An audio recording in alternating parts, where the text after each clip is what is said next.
Hello? Hello? Hello? Hello? Oh, wait, I think you're a little bit quiet. Let me fix that Oh, really quick. am I quiet? Hello? Too quiet? Well, maybe not. Maybe it's okay. Let me know Hi. if it's too quiet, guys. And I'm gonna turn Yeah. down the music just slightly so we can chill with just us. Hello, everybody. Sounds good? Okay, good. Hello. Welcome. Think he's alright. Yes, hello. Welcome, everybody. Hi. Yo. Oh my god. So many people. Yeah, there's so many many of your familiar regulars faces. here. Oh man. Yeah, thank you so much. I feel less nervous now. I know. I got my crew backing me, you know? Yeah. Okay. Yeah, and All you right. you hung out with the crew right beforehand too. Yeah. Get pumped up. That's not to say that, like, you're making me nervous. It's just I have, Yeah. You know. Yeah. Or maybe I am. No. This is great. I'm good. You scared me. But yes, hello everybody. Randon is very big. Oh my god. So freaking big. The biggest. Alright, let me just do my little intro here. So, hello everybody and welcome to Honesty Hour. For those who don't know, this is a talk show based around discussing the harder parts of content creation with smaller creators like me. As a quick little disclaimer, just because I want to get that out of the way for some people, nothing we say is objective fact. We're mostly here to discuss our personal thoughts, experiences, and frustrations with our time on the internet. So, today's topics revolve entirely around the YouTube versus Twitch dilemma, what we've learned about each platform, and how or why we've decided on our preferred platform since both of us chose YouTube. Yeah. And of course, with me, I have Randon, the Orc VTuber. Randon, do you want to introduce yourself and your content to anyone? Yeah, hello, everybody. Hi, I'm Randon. I'm an Orc VTuber. I'm a salaryman, so I work in an office. I live in New York City, which is kind of like New York, but without the Y. My content is mostly just chatting. I'm like self-admittedly a terrible gamer. I have very bad hand-eye coordination, so most of the games that I actually like are decision-making games. So, and I know that's not fun to watch. So, I mostly do just chatting. Like, if you tune into me, that's probably what I'm gonna be doing. Yeah, thank you. It's good just chatting. It's nice chill times with Randon. I try. Did he break the door on the way in? Probably. We just sort of hung it back on the wall. It's fine.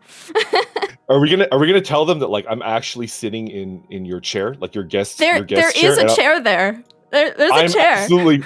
I'm absolutely messing up her guest chair. I think I need to pay for a new one, like, after I leave the studio, because it's making crunchy noises right now. He broke some of the arms off, but like, well, it's fine. It's fine. We'll get a new one next time. It's okay. I'll pay for it. Now I gotta get a broken chair asset next stream. You just send me the bill. I'll put the replacement. I got you. I'll send you the bill. You can handle it. Yeah. All right. So, guys, let us start out with Twitch since we're already here. Oh yeah. So, you actually just finished a 2-week Twitch test recently. I did. How did that go? What were your thoughts on it? It was fun. It was actually really, really fun. I don't regret doing it all. I was a little bit scared, but I did it, and it was it actually, because I knew in theory that Twitch was a better platform objectively for streamers, for streaming. But I didn't know how much better it was until I tested it. So I don't regret doing a 2-week Twitch test at all. It was good. It was very enlightening. It's always good to test out each of the platforms. I've been curious about trying some of the other ones out too. Like, did you know you could go live on TikTok too? Yeah, TikTok. They have like a Discord stage. They have Facebook. There's something called like Trovo. I've heard rumblings about Trovo. Like something with a T. Something with a T. Yeah. Yeah, there's a couple of smaller streaming platforms that have been getting bigger. Yeah. I'm not an artist, but have you tried Picarto? I haven't, but I have. I used to watch Picarto streams a lot. Yep. That's specifically for artists, right? Like people doing artwork. Yeah. Yeah. So. Yeah. But I also I've been obviously on Twitch every once in a while. I usually will focus my content on YouTube, my bigger stuff, but I'll like do gorilla streams on Twitch, or usually once a week I'll do like boomer game streams or stuff like that. Really obscure stuff. It's good games. Yeah, it's good stream. Yeah, Good no, content. it's fun to mess around with Twitch, even though it's not really our main thing, right? I just wish there was a way to get channel points and stuff like that without being an affiliate. Well, you can if you have Streamlabs. That's what I use. Not the actual program. I use OBS Studio for my main program, but you can actually add it in as a browser source and then use their points stuff. That's true. I've seen like Sungi using stuff like that, like egg points. But like, I'm looking at your Twitch and you don't have the baked in Twitch channel point stuff. Yeah, right? yeah, you got to become an affiliate for that stuff, which actually I thought it was really interesting. Both of us decided to become monetized on YouTube instead of on Twitch. And part of that is just because, I mean, I know I didn't want to show people ads. Yeah. Oh, man. But what do you think about the chat culture on Twitch versus on YouTube? What was the main difference that I noticed? I think the main difference that I noticed is that I had a lot of other streamers and VTubers, especially VTubers, pretty much only VTubers. I had a lot of so I think the biggest boost, if there was a boost in viewer count, like that's debated because everybody knows that YouTube does some weird stuff with their viewer counts where it's lower than it actually is. But if it was boosted on Twitch, like my test, it was probably made up completely of other VTubers. Right? They were just stopping and saying hello, which is kind of cool. I like it. It's so interesting. I feel like part of that is just because Twitch, it's a community. Yeah, the Twitch community is just so much more tight knit in terms of creators. Oh yeah. That people they all know each other pretty much. Yep. Whereas on YouTube, you're like kind of on an island. Although I lurk in your streams a lot, and then Hootie and Fleshier in my streams a lot. Like, you get a couple, but it's not that much. Yeah. Maybe 3 or 4 tops. But on Twitch, it's like there's like 20 VTubers. It's like, holy shit! Hello, welcome. Yeah. Thank you for checking out my stuff. At least 20, if not more. Right? Yeah. I think that would be the main difference in like what my chat was like on no problem, on Twitch. Yeah. A lot more other streamers were hanging out with me. No, yeah, I think that's something that I've noticed with my Twitch chat too, is that it's a lot more people that are already in the community, or in any community really. If you're doing a certain game, it might be other streamers of that game that show up, or stuff like that. Yeah, it's just easier because people, since there are so, I don't want to say few, there are a lot of streamers on Twitch, but since it seems like there are so many less streamers, you can kind of go through and like meet everybody from whatever community. Yeah. I agree. Yeah. It's good. Somebody's trying to steal your bento. Oh man, it's okay. We have a Acme bento shield, so it's safe. Don't worry about that. I had to install it. I got Randon a nice cup of tea here too. You know, I wanted him to be comfy. Yeah, it's good tea too. You make a mean cup of tea, Millie. Yeah, I did burn my hand making it, but it's the taste of alpaca flesh. Oh. So I mentioned it a little bit already, but have you ever actually considered aiming for Twitch affiliate versus YouTube partner? Nope. Not once? Nope. No. I do not want. I feel conflict. All right. So it's a small part, but a significant part of my reason to choose YouTube over Twitch is I have this weird guilt if people like spend money on me. Right? So like I like how hands off YouTube is. Like they don't push the monetization that much, and it's a little bit easier to not spend any money on a YouTube streamer. That's because true. YouTube culture is like you're not supposed to spend money. Whereas like Twitch is like they have like raids and subathons and like not raids. Shit, what are they called? Hype trains. Yeah, hype trains. Yeah, hype trains. Yeah. Bit wars. They put all the gifted subs and stuff like that at the top, so you're like fighting with people to get the top gift stuff. Right? Yeah. So, I kind of like how laid back YouTube is. I just like that. But what were we talking about? I completely Becoming forgot. affiliate. Affiliate. Yes. No. Absolutely not. I wish I could get channel points without me too. subscriptions or anything like that.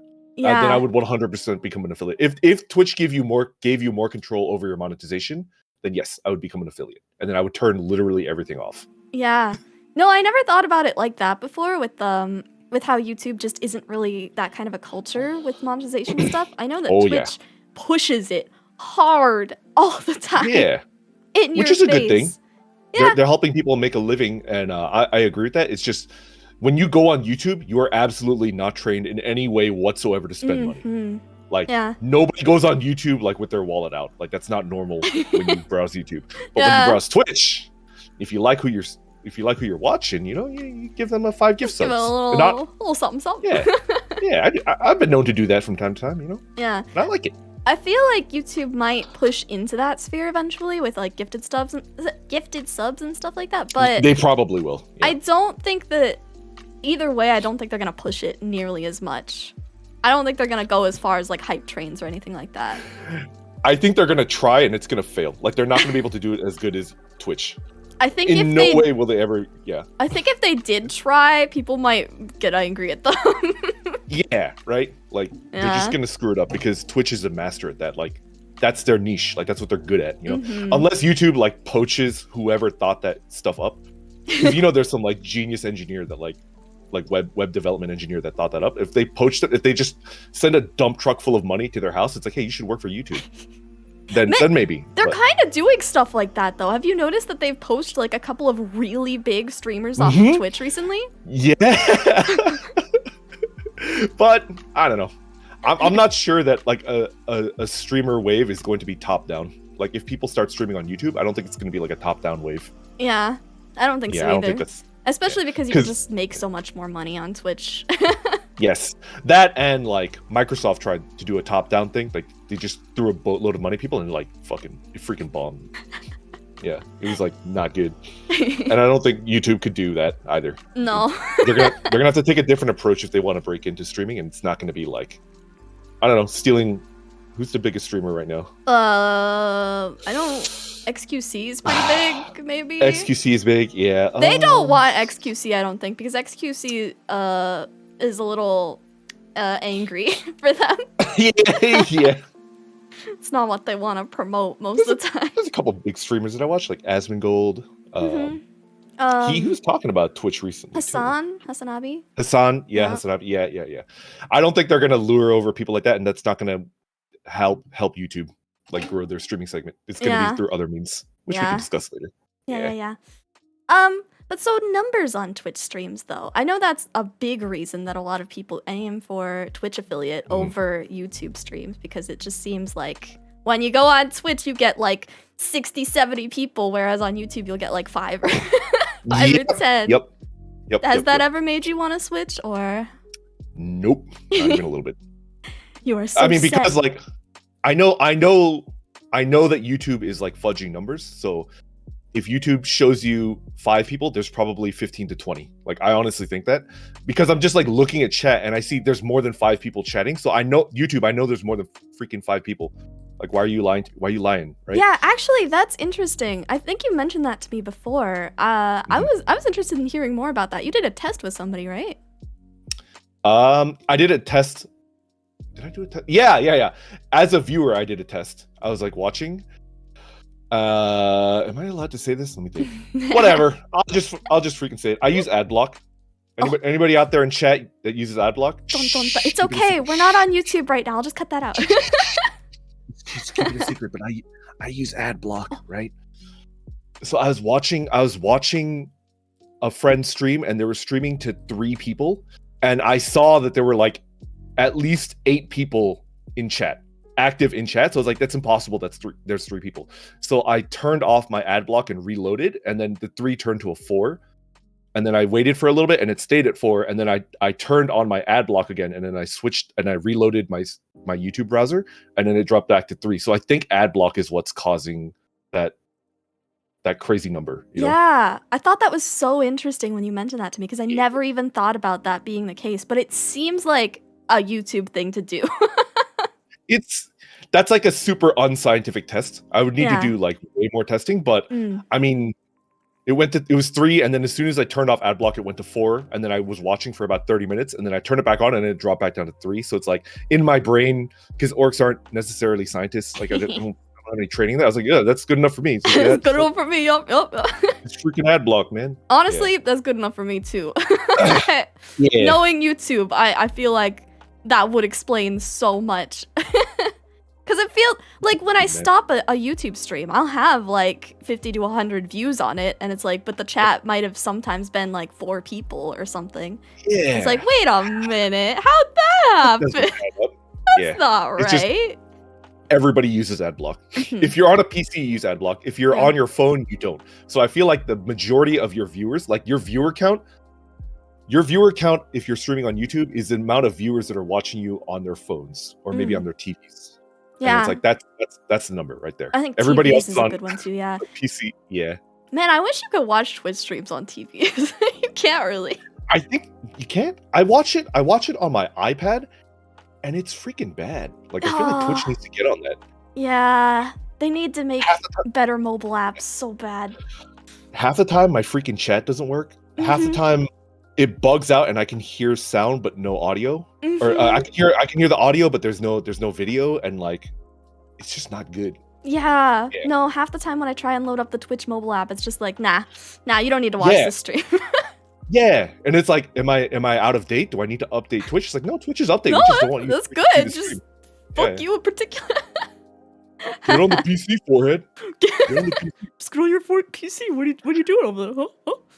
Millie, I heard that subscriptions on mobile are more expensive than if you're on PC, which makes no sense. Why would you do that? I think they are on YouTube too. I think it's because it goes through the mobile stores. It goes through like Google Play and stuff like that. So they take a cut out of it, except it's the cut on your end.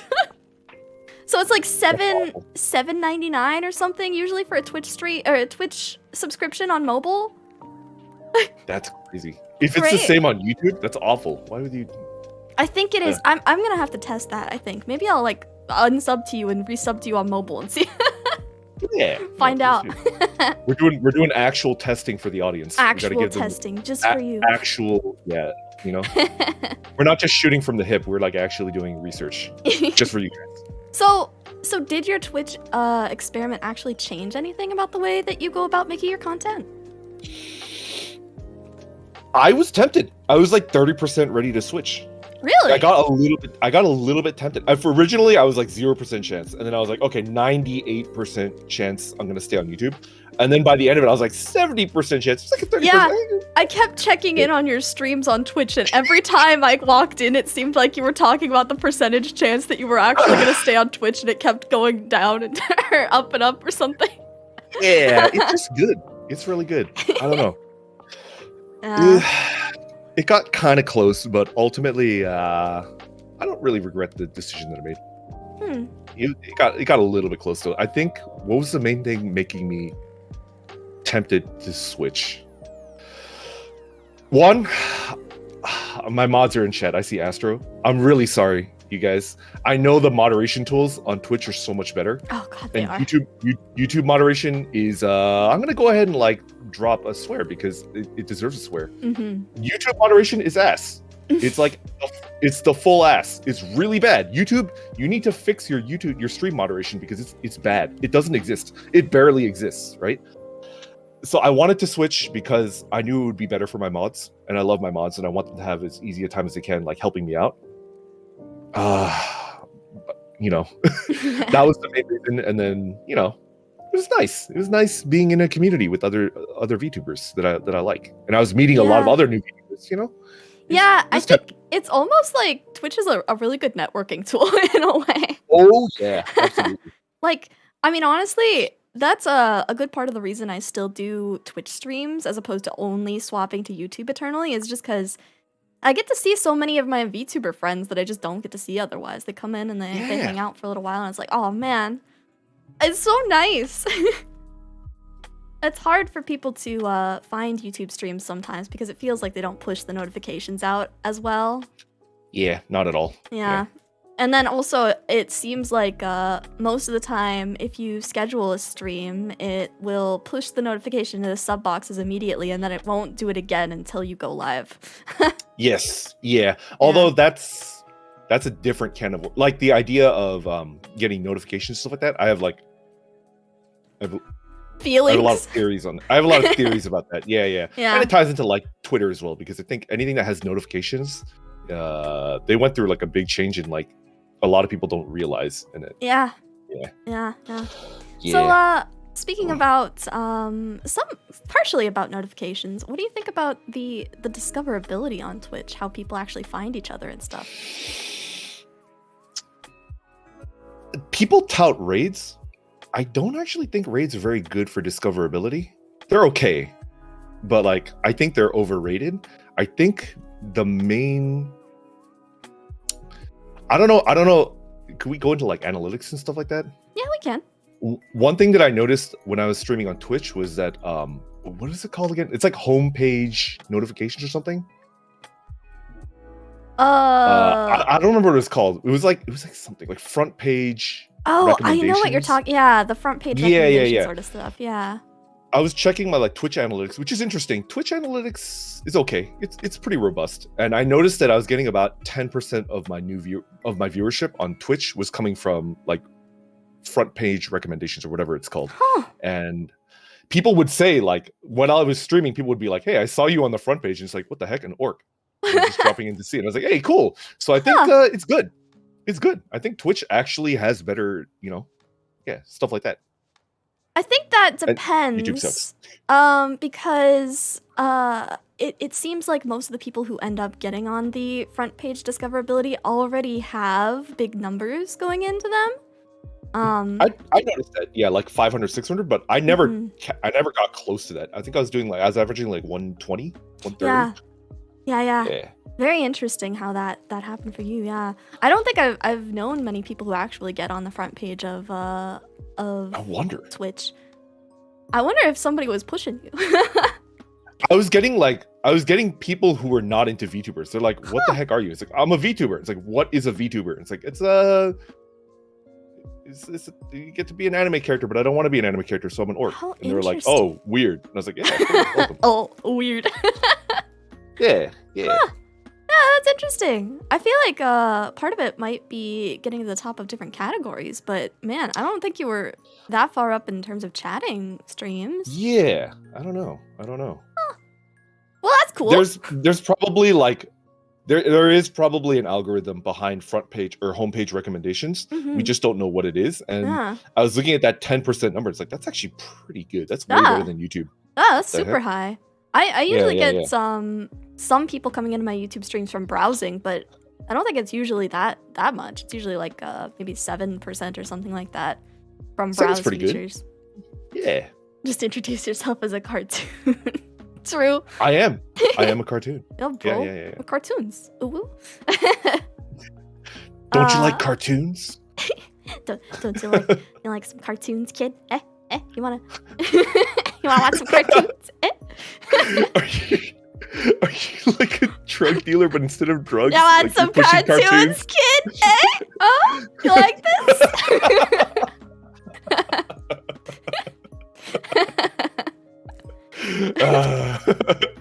Oh man. That's good. But what do you think about the raid culture then? I know that helps a lot with numbers. How I viewed it, because I got some like really big raids. It's like, oh, thank you. Oh my god. I think the way that I approached raids was the person that's raiding me, their audience is gonna stay their audience, right?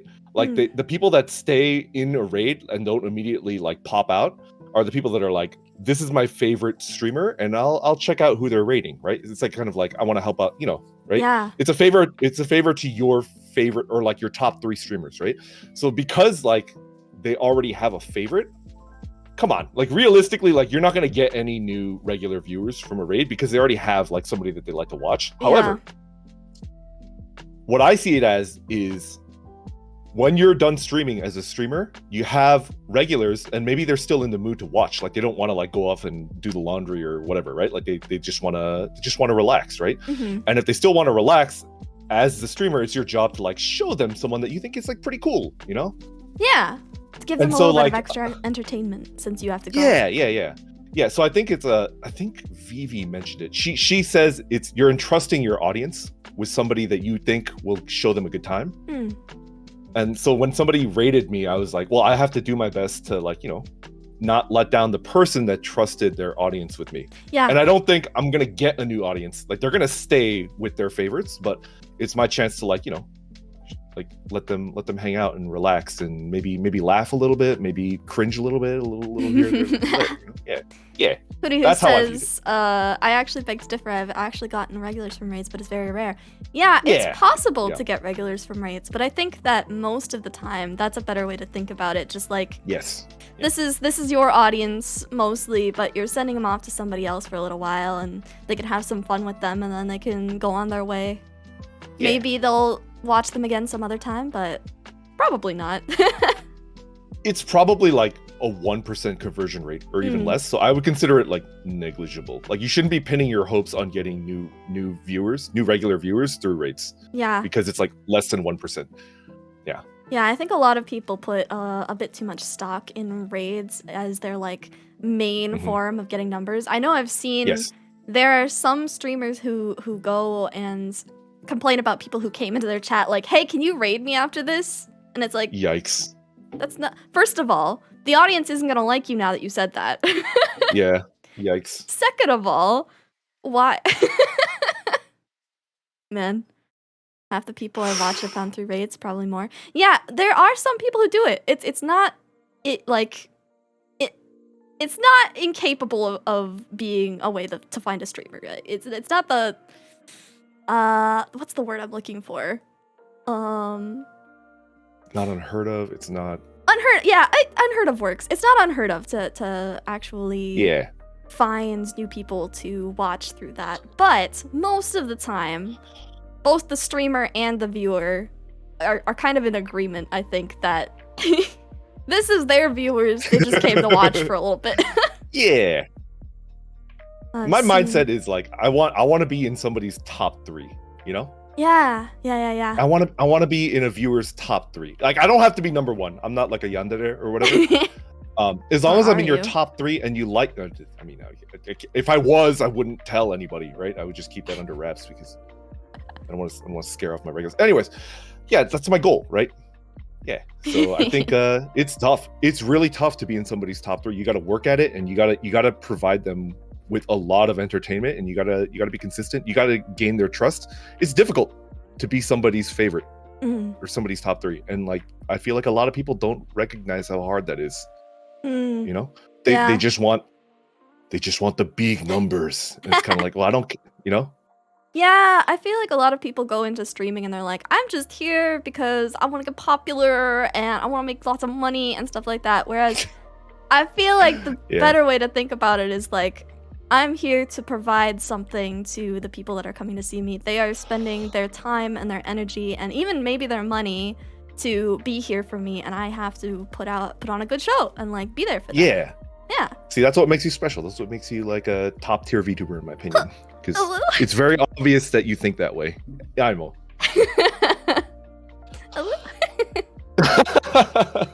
Yeah, it's literally a job as well. Yeah, you have responsibilities to both of your chat and I think to yourself too, so that you can put out content that you are personally happy with and agree with and grow as content creator.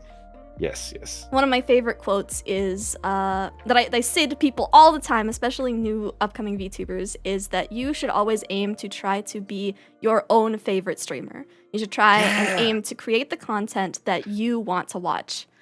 And if you can't watch your own streams after you're done, that's not good. You got to be able to watch those things.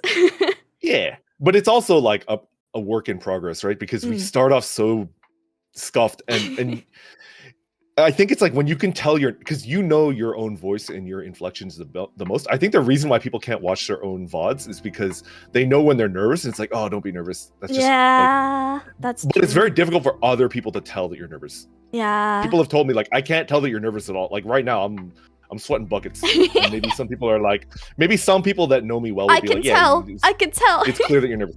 But maybe some people will be like, I can't tell at all, right? Yeah.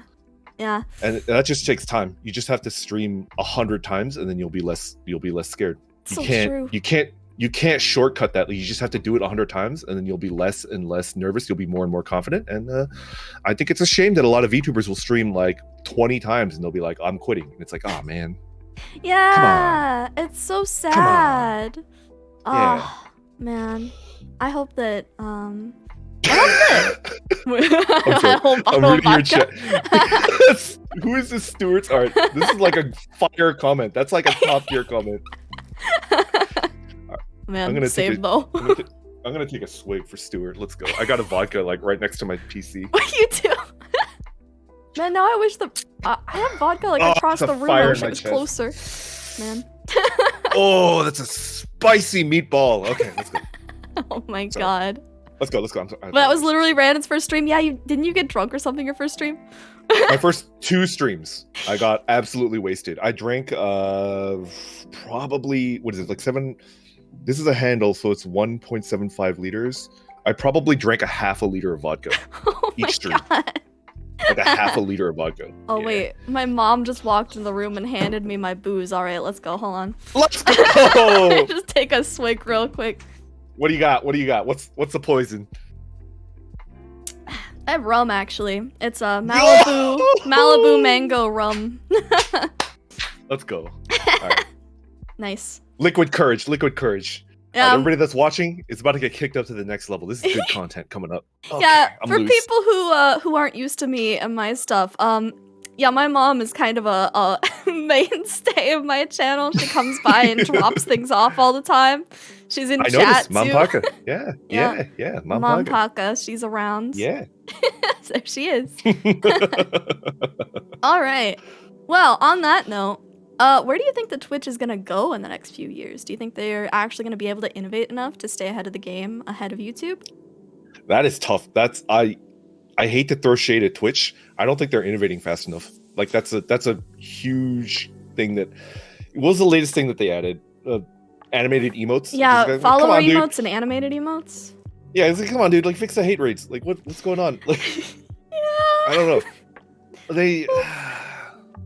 And they need to fix their mobile browsing, right? They need to need to get their mobile apps, and they need to get on smart TVs, right? Mm-hmm. But other than that, like, it's clear that they're the top. Yeah. And the danger of being at the top is that you get comfy. You get comfy, right? Like, you think you're never gonna stop being the top.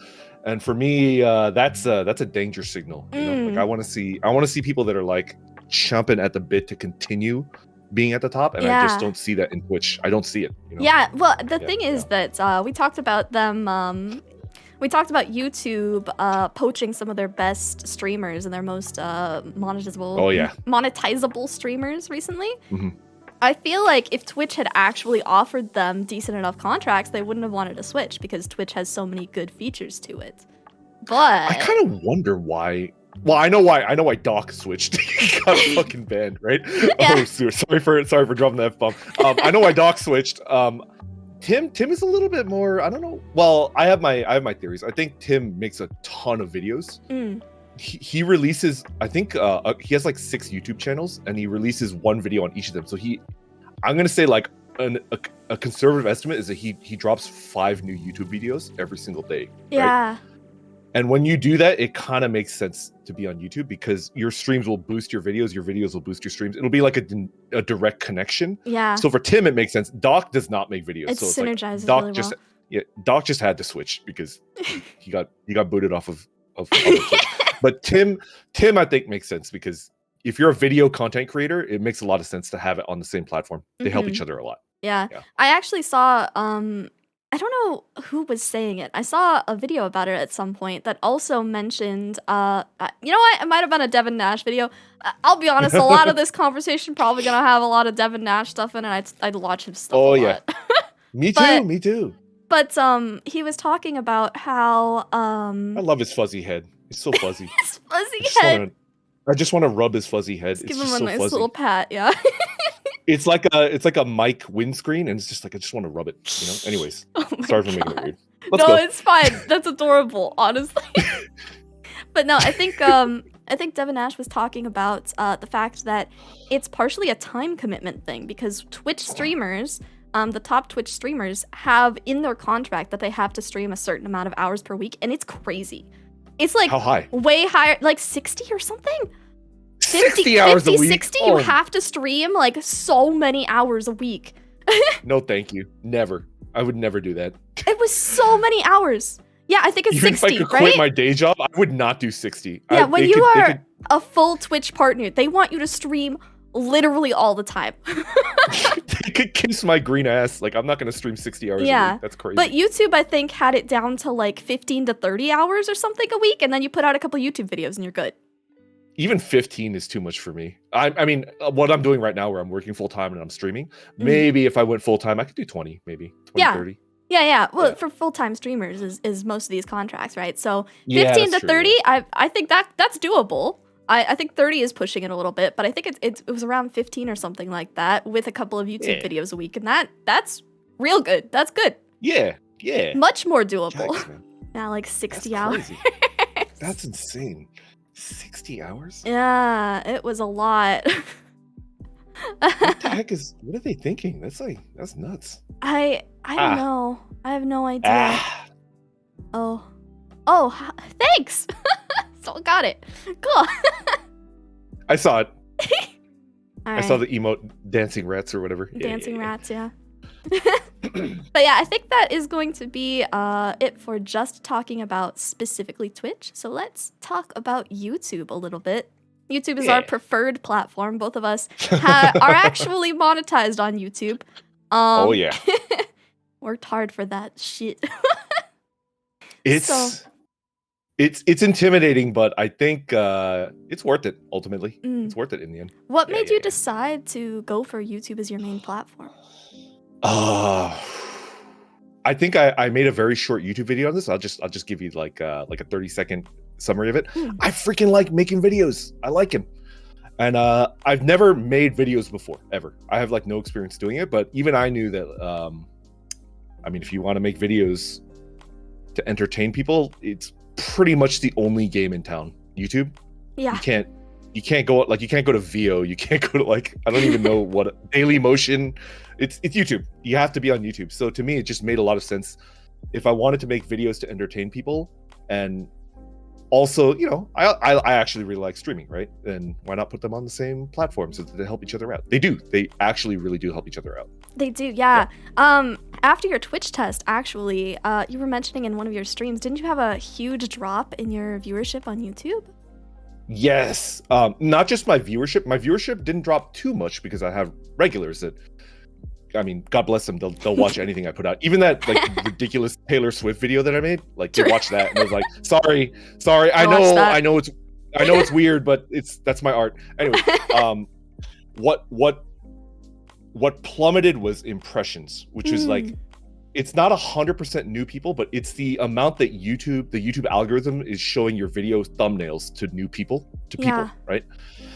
And it dropped about 70%. It started off at a 50% drop like the day after I switched, and then it was like 60 after a week, and then it was 70% drop like after like as soon as I finished my Twitch test, and that's awful. A 70% drop is that is crazy.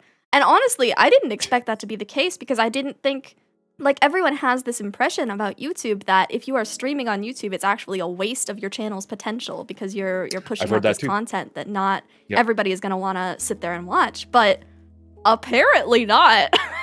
Yeah. Maybe it's just because they're trying to push new streamers on their platform so much. So if they notice that someone is streaming consistently, they're like, hey, we want that. So they're pushing it a little bit more. What I suspect is when I go live, they probably put like 3 or 4 of my best performing videos in the recommendation tab, like right underneath where I'm streaming. And then sometimes people just like click that because like the thumbnail will catch your eye. Like if it says something like, I don't know, something horny or whatever, right? They'll be like, okay, I'll click that. And then they'll watch it. So like, I think I was picking up a ton of impressions while I was live because YouTube was putting my shorter edited videos in recommendations right underneath my stream, and I think that's what was causing it. And that's actually kind of good if you think about it, right? Yeah. Like, I want more people to watch my videos, so yeah, that's great. Honestly, yeah. I just didn't expect that to be the case. And when you said that in the stream, I was like, "What? Wait, huh? It actually dropped?" It dropped by like 70% drop. It's not a 30% drop. It's a 70% drop. That's a lot. Wait, really have you bad. recovered from that yet? Nope.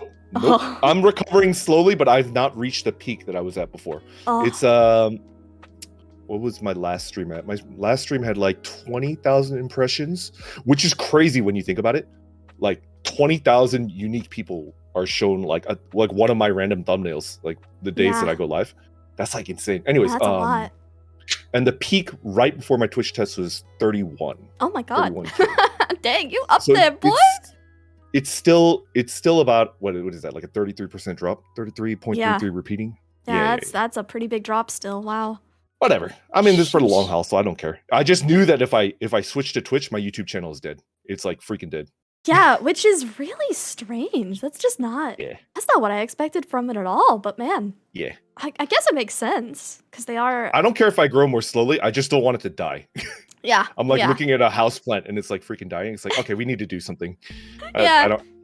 Did you you were doing your Twitch test for 2 weeks. Did you ever look at your analytics to just see what they were doing during that time and like go, oh god, I need to go back or something? Yes. I was watching both of my. I'm a numbers dude. Like I do that as my day job, and I actually enjoy looking at numbers. I'm a weird nerd like that. So I was watching both Twitch and YouTube pretty regularly. I don't obsess about numbers, but I did check like once, twice a day. And it was bad. It was really bad. Well, something that does do some pretty good numbers. What do you think about YouTube Shorts? I think YouTube is trying to use their standard video algorithm on Shorts right now, and it sucks because Shorts need a different algorithm. They can't use a standard videos algorithm. They need to send in like a ninja spy to TikTok's headquarters and steal the algorithm, and then it'll work. They can't just bolt on their standard video algorithm to their YouTube Shorts because like that's trash. It's a dead end. But I have faith in Google. I have faith in YouTube. They're gonna tweak it. I know they're tweaking it because they did recently change it a little bit, and it got a little bit better. A little bit. I think Millie, one of your shorts blew up a little bit, right? Yeah. So they're changing it. Not enough yet, but I know they're changing it. It's not the same. I just know that when I started making shorts, I was dead. Like I was looking at each video's performance. I was like, that's literally the curve of a standard YouTube video. Like this is a bolted on algorithm, and it's not gonna work if you try to push that garbage. Like it's not It's actually really interesting. The shorts have one thing that's unique to them opposed to normal videos, and that's the short shelf. That's the whole like TikTok-based thing where you just scroll through everything. It seems like certain videos will get put on the short shelf if they perform better than your normal content. So if you have like a lot of people going to watch your shorts in a early amount of time in the first 24 hours, then it will get put on the short shelf, and that's how it blows up. And that's what I've experienced with 2 of my shorts so far, actually. Both of them got over 5K views. It's such a steep climb, by the way. Wait, I have to show you guys. I have a picture. I have a single picture of this happening. What do we got? The short that I just put out more recently that blew up looked something like this in the curve. Whoa! So if you ever wondered, that's the short shelf doing its work. Look at that. It's ridiculous. It looks like Wile E. Coyote is chasing the Roadrunner, and the Roadrunner is going to make a really sharp turn, and the Coyote's just going to freaking fall off the cliff. Right? Yeah, that's crazy. Yeah, it was just a vertical line straight up, and that was over a 24-hour period. It boosted up, and then it just flatlined straight because it got pulled off the short shelf again. Yeah. It's so interesting how that works, though. I never expected the short shelf to just be such a huge boost when you actually get on it. Yeah. You also need to work on shorts. Yeah. It's a work in progress. I feel like they're not worth it yet. So if you noticed, I made 10 shorts, and then basically anything that was under 1 minute, I made into a short, and then I realized that the algorithm was not only bolted on the same, because you can't put a thumbnail on a short. It was hurting its performance as a standard video. Yeah. So I switched all of my videos, it doesn't matter how long or short they are, to standard videos. Like, they're not shorts anymore, and they started performing a lot better because I don't think shorts are there yet. Yeah, I think that currently shorts, trying to push out shorts is kind of like trying to game the 2011 YouTube algorithm, you know, where you had to like, you couldn't put thumbnails on videos, you had to just kind of stick something in the middle of the video at some point. Yep. That's when not only that, and also it was like a views based economy in YouTube back then, right? Like, they didn't care about watch time, they didn't care about like conversion or anything. So like, everybody was putting out the highest quality 10-second animation they possibly could, and then they got like 10 million views on like a 10-second animation that was admittedly beautiful. And then YouTube was like, we don't want to give you money for this because we don't want to give you money. And then they switched, and then a bunch of animators that were like starting to make careers out of it just got screwed over. I know Ross Donovan made a big video on that, and he's like, YouTube screwed us over. And it's like, that sucks, Ross. Like, that's like not right. I remember watching that video that he made. Was it a video or a tweet? Something like that. I think it was a video. I think I also watched it. Yeah, and it's like, why would you? I mean, whatever. YouTube is going to do what they're going to do, right? Yeah, but well, I side with Ross and animators. I don't think it's a good thing that they did. No, I think that the entire YouTube animation, I guess, not industry really, but like group that there is, all of them have talked about how YouTube changed a bunch of their algorithmic stuff, and now you have to get good watch time, and you're screwed. It's totally screwed. Yeah. Sucks. Actually sussing out the YouTube algorithm. Yeah. Well, I mean, that's what both of us have thought about this a lot, because we picked this. We knew what we were getting into. It's our burden to bear. Yeah, absolutely. Yeah. In other news, big company screws over people who use their platform more at 11. More at 11. Yep. Thanks a lot, Susan. What do you think about YouTube recently put out their clipping feature, right? How do you think that's been doing so far? Do you think it's helpful, or do you wish it was better? I mean, it could be better because it's objectively inferior in every way to Twitch clipping, but my regulars put them onto a stream clips channel in my Discord, and I'm actually using them to track down good clips to convert into short videos. So am I, I just wish there was a way to turn it into its own, because a Twitch clip is its own video and you could download it. You can't do that with a YouTube clip yet. Like, it's just like bookmark. It's like a bookmark. It's not an actual clip. You have to download the entire VOD. I download I find a clip that they like, and it has the timestamps. So it's like, okay, so that's exactly where that clippable moment is. And then I download a 4 gigabyte VOD. Same. Download a 4 gigabyte VOD, and then I pop that bitch into DaVinci Resolve, and then I cut it out. I clip it out myself manually, not like how Twitch does it automatically for you, and then I send it over to B, and then she edits it for me. Yeah. I wish she was better. I wish it turns into its own video, then I wouldn't need to freaking do that. But it's a step in the right. It's a step in the right direction. Susan, why? No, yeah, it's really interesting how they ended up doing that clipping feature with it just being a bookmark in there, because they did it that way. It does seem like all of the watch time for a clip goes back to the creator, which is good, and it attributes all of the watch time to that video, which is nice. It's true. But I'm not starved for views. Yeah. Or even watch time. Like, people are gonna watch my content if it's good. If it's bad, they shouldn't have to watch it. Yeah. I think that's what a lot of YouTubers need to like hammer home into their heads. Like, if your content is good, people will watch it eventually, right? If not now, like when you take off, people will go through your backlog and watch your stuff. If your content is crap, you don't want to show people crap. Like, just let it die. Just let it sink. Yeah. Just trust, you know? Just trust. Yeah.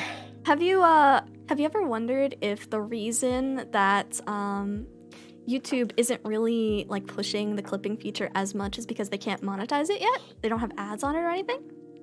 Yes.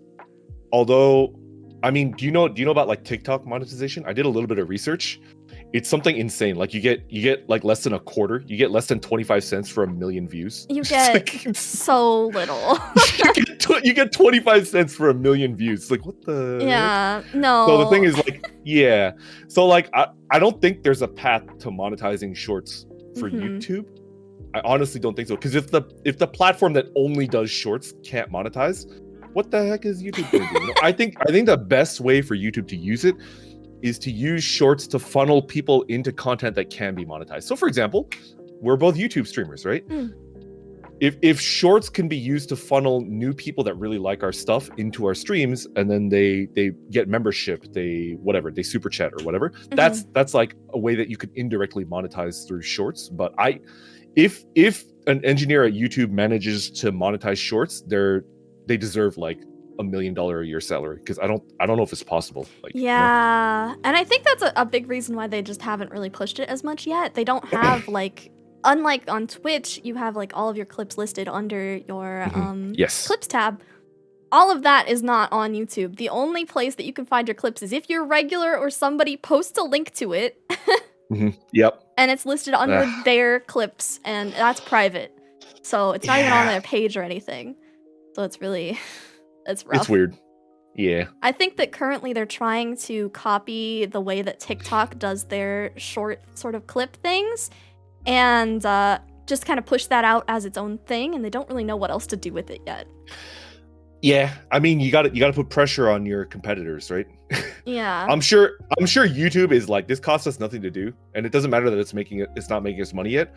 Like, the people at TikTok are probably like shitting themselves. You know? Clips and shorts and all that stuff just are not really.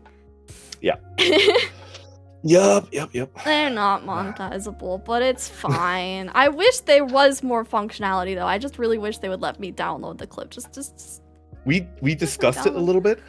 I hope they turn clips. I hope there's an option to turn clips into shorts. Yeah. Oh my god, could you imagine that? If like one of our regulars clips one of our best moments, and then they turn it into a short, and that short just blows up. It gets like 1 million views, and then we wake up in the morning and it's like a clip that our like one of our fans made, right? And then like they're responsible for like an 11-fold growth in subscriber count. I think that would be a dream, you know? That would be cool. And I also think that it would be really cool if they made a if they did something like that, making a clip to short editor, sort of like TikTok's editor, could be really cool with like subtitles and like zoom ins and effects and stuff like that. That would be a dream. That would be Wouldn't a dream. it? I mean, we'll see. Yeah. Make another site inspired by this. We're not rich enough for that. We can't compete with Google. For now, we'll play by Susan's rules. It's just, I think that would be a good way to indirectly make money off of shorts, even if you can't make money off of like ads, because you can't put an ad on a 10-second video. Like nobody would deal with that, right? Right. But if your like 10-second video leads someone into a YouTube stream and then they drop $5 a month on that YouTube stream, like there you go. Yeah, maybe if they had some sort of like tiny little buttons or something at the top to be like, hey, here's a recommended video from this creator, or I don't know, something. Yeah. And just they have to work on it. They do. There's a lot of stuff they need to work on, and to YouTube's credit, opposed to Twitch, where I think they're resting on their laurels, the YouTube is always changing stuff. Not always for the better, but they're always doing like pretty significant changes to their entire website.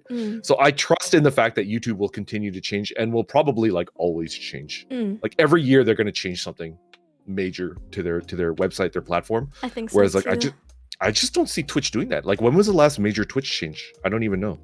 The last major one I think was last year. What was it?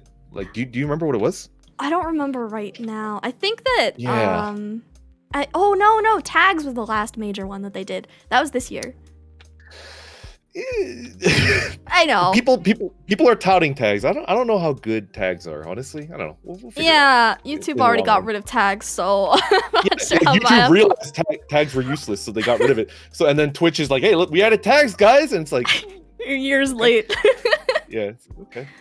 Somebody also asked, what do you think about dedicated clipping channels having like videos directly linked to your videos? I know that was a controversy recently, clipping channels. Yeah,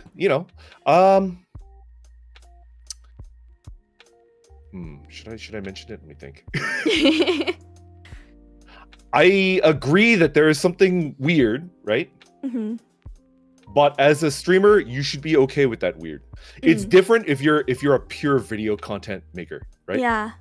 If you're a pure video content maker and you make like a phenomenal series that takes hundreds of hours of editing, hundreds of hours of voice acting, hundreds of hours of writing, right? You just like, you're sweating blood making an amazing video and it gets hundreds of millions of viewers, right? And then after you spend all that work, some dude just like clips your video and then they get like 10 million views or whatever.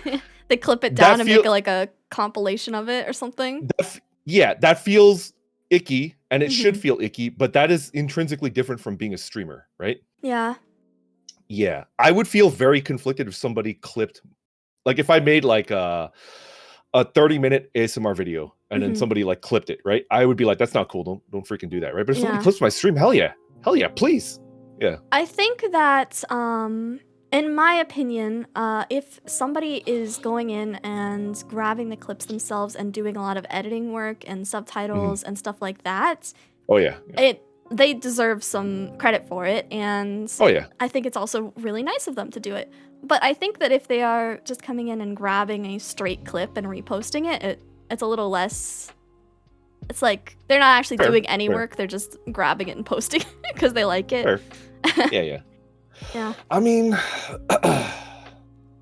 it's definitely conflicted, and I don't think anybody is wrong for having an opinion on this. If you don't want any clippers, that's a good opinion. That's your opinion, and like it should be respected. If you're like completely okay with any type of clipping, that's also cool. And then if you're like in between, that's also cool. I don't think there's a wrong answer as a content creator. Yeah. Like there is, Everyone just has their own opinions on it. I don't think it's worth it to even fight about it. I know some people were like arguing on what's best, what's worse, etc. I think just sometimes people aren't okay with it. That's fine. Sometimes people are okay with it. That's cool, etc. etc. Yeah. It is what it is. That's fine. Subtitles, editing, etc. is amazing. Yeah, I mean, if people do that, honestly, I go ahead. Honestly, though, I'm also okay with people just like straight uploading most of my clips because it's. I'm happy if they enjoyed it. Yeah. Ultimately, I just don't think it I think it's more of like an abstract, like philosophical complaint and not a functional complaint. Yeah. It's not like a functional morality complaint complaint or something. Yeah, it's not. They're not like stealing your car. Like they're not stealing anything from you. Like anything physical. Because most of these clipping channels are not monetized, so they're not even like making money off your stuff. It's more of like because if they were making money off of, like if they monetized and they were making money off of the clips, then it becomes like a tort debate, right? like there's like actual property involved, right? But if they're not making any money off of it, it's just like a philosophical like. It's fan content. It's like when Nintendo takes down fan games. Yeah, like I just feel like it's overblown. It doesn't really matter that much until people make money off of it, and then it's like, I understand. If there's money on the table, it gets really complicated. The clippers stole my livestock and burned my fields. I mean, I don't want to discount people that really, really dislike it, but they dislike it for philosophical reasons. It's not like they're not like losing anything physical. Yeah. All right. So, YouTube has a few extra features when it comes to live streaming that people are not really aware of in terms of trailers, redirects, members only streams, stuff like that. Have you tried most of those out, and do you want to use those? You enjoy them? I just tried the members only stream, and it was freaking sweet. I loved it. And another one that was unmentioned that I think people would I've like gone. I'll die on this hill. Like transcoding is freaking awesome for everybody. Yeah. Other than that, though, what about DVR, Millie? DVR is YouTube only. Like Twitch has nothing remotely similar to that, which is the playback. Like you could pause the stream and then forgot about that. Yeah, no, that's something that I use literally all the time. I could pause a YouTube stream and I can walk away, and then I come back later and watch everything that I missed. Is godlike. It's so freaking good. If Twitch adds DVR, that's like a significant improvement to their platform. Yeah.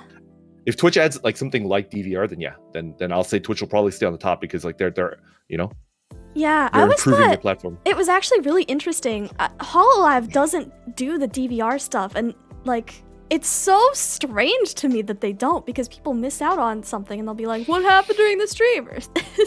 Don't come in the chat and ask. I feel like it might be because of like a policy that they made in 2017, like when they were starting out, and they just never bothered to change it because a lot of like, you know, a lot of Japanese companies have inertia. They just don't like to change the rules. They like to, it's like, well, if it ain't broke, like why fix it? And then it's like, bro, like DVR is awesome. You should add it to like everything. It's like, well, company policy says that these are the settings that all of our talents have to use. And it's like, okay, fine. Yeah. In my opinion, it's not for a good reason. It's probably just like a stupid old rule that they never updated. It could be that. It could also be, somebody mentioned in chat that they do it for security reasons. That could also be something, like maybe one of the Hollow members says something weird during the stream and they need to clip it out. So they unlist the video right afterwards, clip it out. Nobody saw it really. That might be true. And they re-upload. Yeah. Sometimes they do have DVR, really? I haven't seen any with DVR. Admittedly, like I'm full on into indies right now, so I haven't watched a live HoloLive stream in 8 months, 9 months, something like that. I used to watch a ton of HoloLive live, and then now I'm just indies all day. Yeah, I don't watch as many anymore either. Yeah. On the topic of features that YouTube has that Twitch does not, what do you think about the community tab? I'm still getting used to that. I don't post on my community as much as I should. I think I've had the community tab for 4.5 months, and I've made 5 posts, and 3 of them were like within the last week. Yeah, because you opened memberships. I'm so bad. People are gonna call bullshit. I'm just like not good with social stuff. I'm just like not. Same. Guys, I'm afraid people are gonna be aren't like, good at social stuff. Why are you a streamer, forehead? Right? And it's like I understand that it seems weird, but like I'm just so bad with social stuff. Listen, don't call bullshit. It's so much different when you're sitting like on your own, staring at your computer monitor, answering a couple of messages that pop up on your screen than you are like actually trying to figure out every single social media thing or how to word things to people or how to make friends. Like, it's so different. It's scary and intimidating, and you're worried about. It's like walking through a minefield. You're not sure if you're gonna piss somebody off, or like the reverse, because as streamers we have to worry about like parasocial relationships, right? Like if you're too friendly, and then somebody gets obsessed with you, like you don't want to do that either, because you're gonna actively like lower their quality of life. Like you want your regulars to be happy. You want them to have a life outside of you, and like. Yeah. It's like a razor's edge. Like you can't be too friendly. You can't be a dick. You know, like it's tough. Yeah, and I think also on top of that, usually when you're doing a stream, you know that people are already there and are already there to see you be entertaining or do certain things. Yeah. That's fine. When you're doing like a community post or something like that, you don't know if people actually want to see it. You don't know if you're advertising too much. You don't know, like. Yep. Yeah. It's hard to balance. It's scary, you know. It's scary. I think I should use the community function. I should make more community posts. I got a lot on my plate though, so I'll put that on the to-do list. I mean, as we're running a one-person show, we're doing like everything. There's no shortage of crap to work on, so I'll put that on the plate, and it's just like I'll get there when I get it. You know? I have a long list. Right? I mean, not only are you a content creator, you're also like a VTuber mama, right? Like you're working on like models and stuff like that. It's like you're as an artist and stuff like that. Like this, I can't even imagine. Yeah, I'm making my first VTuber baby right now. I also am my own model artist and rigger, so I gotta work on all of that if I want like something new to put out. I have another son that was, actually I have 2 other sons that were, gift models that I was making for my friends. Too powerful. Nice. Yeah, so it's, a lot. And I'm also my own editor. Yeah. So it's like a community tab. Bottom of the list. Whatever. Bottom of the list. Yeah, right. It's pretty low on both of our priorities, I think. Yeah. You know? I'm gonna start putting out more schedules over there at least, though. I want people to at least have updates and stuff, I think. Yeah. I'm gonna try to get on the schedule posting. I'm pretty good with that on Twitter. And if it's on Twitter, I might as well just put it up on the YouTube. Exactly. Yeah. Do you think that YouTube will ever reach the same level of stream fame as Twitch, or do you think it'll always be more of a side thing for YouTube?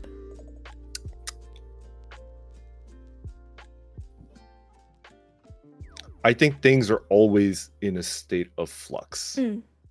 So assuming that it's impossible that YouTube will ever become the top streaming platform, if you assume that, I hate to break it to you, buddy, but you're not thinking critically. Like if you think Top Dog is always going to be Top Dog never falls. If you look at history, top dogs in every single like branch of humanity have always fallen. Very few people die at the top. Very few people die at the top. True. It's like 0.001% of the people that reach the top die at the top. They usually get thrown off a cliff. Yeah. So and that counts for YouTube too. YouTube is top dog for videos, right? Mm-hmm. YouTube could I think it's very possible that YouTube will get absolutely bodied by a new thing that comes up right behind it and it's not paying attention, because if you don't think that, you're not thinking critically. If YouTube stopped, I know they still are pretty on the ball usually in terms of creating new features and updates and stuff like that. If they ever stopped innovating, somebody could easily catch back up to them and just 100%. Bam.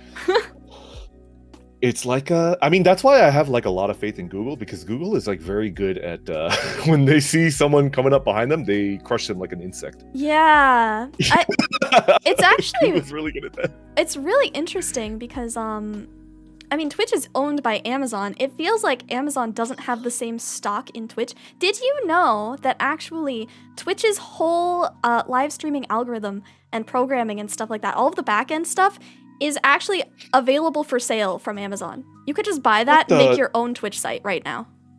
That's crazy. I did not know that, and that's very worrying. I think that is what their biggest thing is with Twitch. They're trying to push Prime memberships, and they're trying to actually sell the programming to people. And I think that that's what they want out of it. I don't think that they want to be the top content creation site. Because they're not putting money into it. It's not even making them much money year per year. They're wasting money. Right, I know, right? They sell all of their back-end coding. Who would do that? That's crazy. Right? Yeah. Oh my god. Yeah, that's why so many more smaller streaming sites have popped up recently. They just pop up with the same coding as Twitch stuff. No kidding. That's crazy. Yeah. Then that makes me very worried, because that's kind of a negative incentive to keep updating your code. Yeah. Right? Yeah. Mm-hmm. Because like you're either going to have like a 2-tier system where you're selling people like 3 patches ago or whatever, or you're going to keep it up to date with what you're selling, and you're basically doing like full stack for your competition, your future competition, which is like not smart. Yeah. But if they don't do anything to their code and they're just selling it, then that makes sense. Yeah. Because it's kind of I haven't checked in on it personally, but I just know that they are selling most of the back end coding for the actual site, which is crazy. That's insane. Right? Yeah. And it kind of makes sense why they're not updating their like mobile browsing or anything like that, because they sold it, probably. Yeah, you already sold it. You don't want to Yeah, I'm too lazy to actually update it now. Yeah. That makes me very worried for Twitch. Mm-hmm. It's really interesting. But also Twitch, it feels like, has had a big boom in the last couple of years, so maybe they'll change some of their policies on how they're dealing with stuff. Who knows? Yeah. Who knows? There's many ways it could go.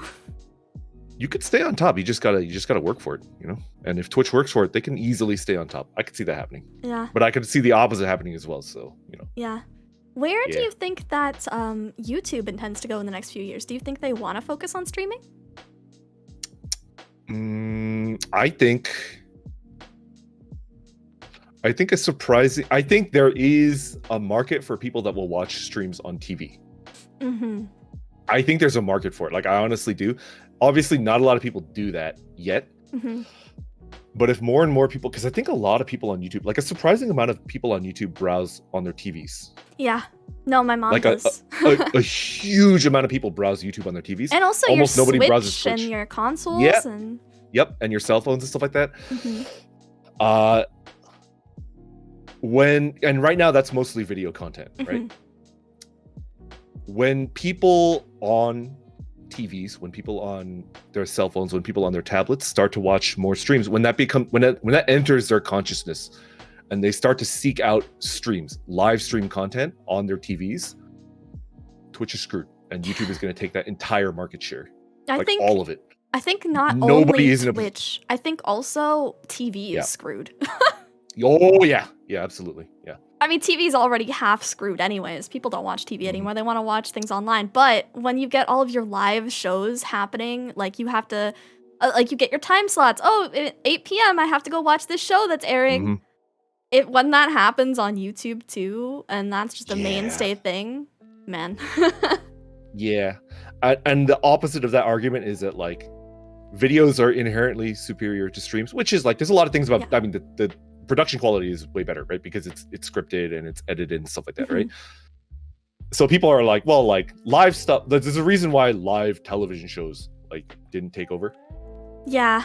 And it's like, that's an argument for that. But I still think there's a market for streamers. I personally believe that there's a market for live streaming on like television. And that's why I like YouTube. Yeah. Because I'm banking on that. That's going to be the next boom of stream watchers, in my opinion. I think the market for stream watchers is getting kind of exhausted because it's mostly gamers. Let's go. There's only a certain amount of gamers, like eventually that market is going to get exhausted, and then the next wave is going to be TV watchers that are looking for live content. Yeah, well, I mean, have you noticed that Twitch has slowly had its biggest category become just chatting instead of gaming stuff? Yep. Yeah, people are definitely moving away from gaming content, doing things like this, like podcasts and interviews and chatting and so on and so forth live. And first of all, it's really cool. I like watching that stuff live. I mean, then you get to kind of comment on it. I know I'm not answering too many questions while we're live. It's just because I want to keep the conversation going, but it's a good interview. You could still be there with people and like see it happen and maybe even influence some certain things that happen in it. So good. I really like just chatting. Yeah. I mean, like, obviously. I also really like just chatting, but I feel like it doesn't work as well for me because I am a gamer at heart and I just want to play games. There's nothing wrong with that. I mean, gaming is the roots of streaming, and everybody has to bend the knee to gaming if you want to be a streamer. Yeah. You have to. Yeah. Nothing wrong with that. We should have a clap or laugh track redeem on these streams. Yo. Nah, I wouldn't want to interrupt the flow too much. That's true. Yeah. That's true. Or like distract somebody in the middle of their train of thought or something. But yeah, have you actually ever felt like the English VTuber community, Twitch versus YouTube stuff is like a really weird dichotomy? Have you ever felt like English VTubers kind of pity those that have decided to go to YouTube instead of Twitch because it's difficult? Never to my face. people especially other VTubers are for the most part, because I see like I almost never check Twitter if I can, because it's like it just depresses me. It's toxic. sometimes when I do, I see people that are like, this VTuber was very mean to me. It's like, oh, that's like awful, and I hope that never happens to me. And this never happened to me. Like every VTuber interaction that I've had, it's actually been like very. I've never very gotten kind. hate mail or anything like that. Yeah. So to my face, nobody's ever like pitied me for being a YouTube streamer. But I do think I get people saying like, it's better for you if you switch. And they're saying it because they care.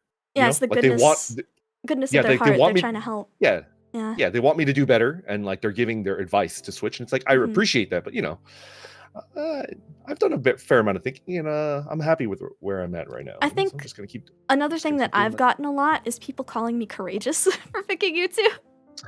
Oh, people have not said that to me. Oh yeah. Oh, okay. Courageous Courageous for picking YouTube, and also like sticking with it, dedicated for sticking with it instead of just making the swap after my numbers were low. I don't know if I think I would feel a little conflicted if someone said that I was courageous, because that kind of implies that I'm making a mistake, right? So exactly, that's what I felt like. It kind of felt like it was kind of a backhanded compliment in a way, because it was like, well, what's wrong with YouTube? I don't know how I would react to that. I think to their face, I would be like, oh, thank you for the compliment. But in my mind, I would be like, were they throwing shade at me? Hold on, hold on a minute. Wait a darn second there. Courageous. Yeah, it was an interesting one. I think In terms of just streaming content, though, I think that is technically true. If I was just doing streaming content and I was on YouTube, Yes.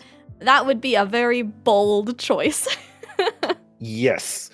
It's a choice where you're banking on right now, it sucks, but you're going to grow into a position where, like, when it stops sucking, It'll be like, better, yeah. you're ahead of the pack, and like there's going to be a bunch of newbies that are trying to like switch, but you're already established and you have like a 6-month lead on the people that didn't, so you're gambling. You're basically gambling that your horse is not winning right now. It's a long shot odd, but if you win, you make a crap ton of money. Yep. Like just a bunch of gold doubloons. So true. So it's like, you're gambling, which takes courage. I think gambling takes courage, right?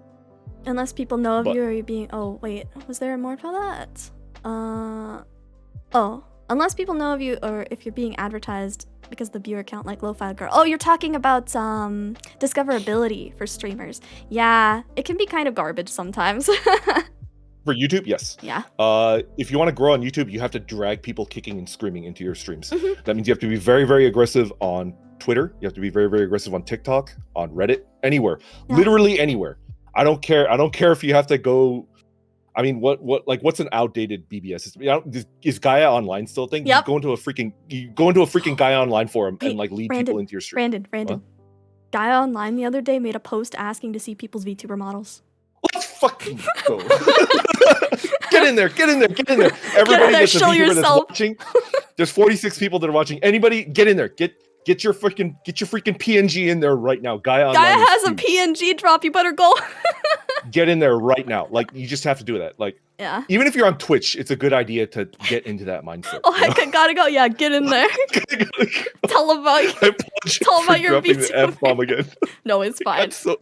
I got so excited when you're like... No, yeah, hold on, wait. Maybe I can find the tweet really quick because you guys actually have to see it. It is so hilarious. They literally were like, hey guys, we want to hear about your VTuber models. We heard there's a lot of people on our platform being VTubers recently.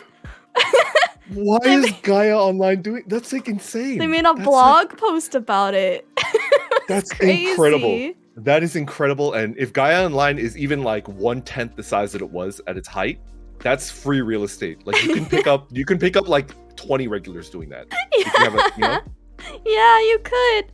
Wait, I don't know if amazing. They posted it on their main page. I think it was a VTuber that posted it, but it is a thing. They have it as a blog post, so check it out. That's incredible. A club penguin. Listen, one of my friends is a Toontown Corporate Clash streamer, one of the partners of Toontown Corporate Clash, so... Here, let me just plug her right now. She's in my group. Her name is Cicilla.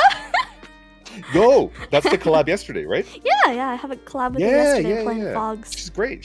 Yeah, it was really fun. Poggers, yeah. And I think I watched you guys play Minecraft like last week, 2 weeks ago. Yeah, I remember that. That's good stuff. We had two collabs this week. It was a duo collab week. That's nice. It's nice being a part of a group. It's fun. Although I don't think I could ever join one because it's social anxiety.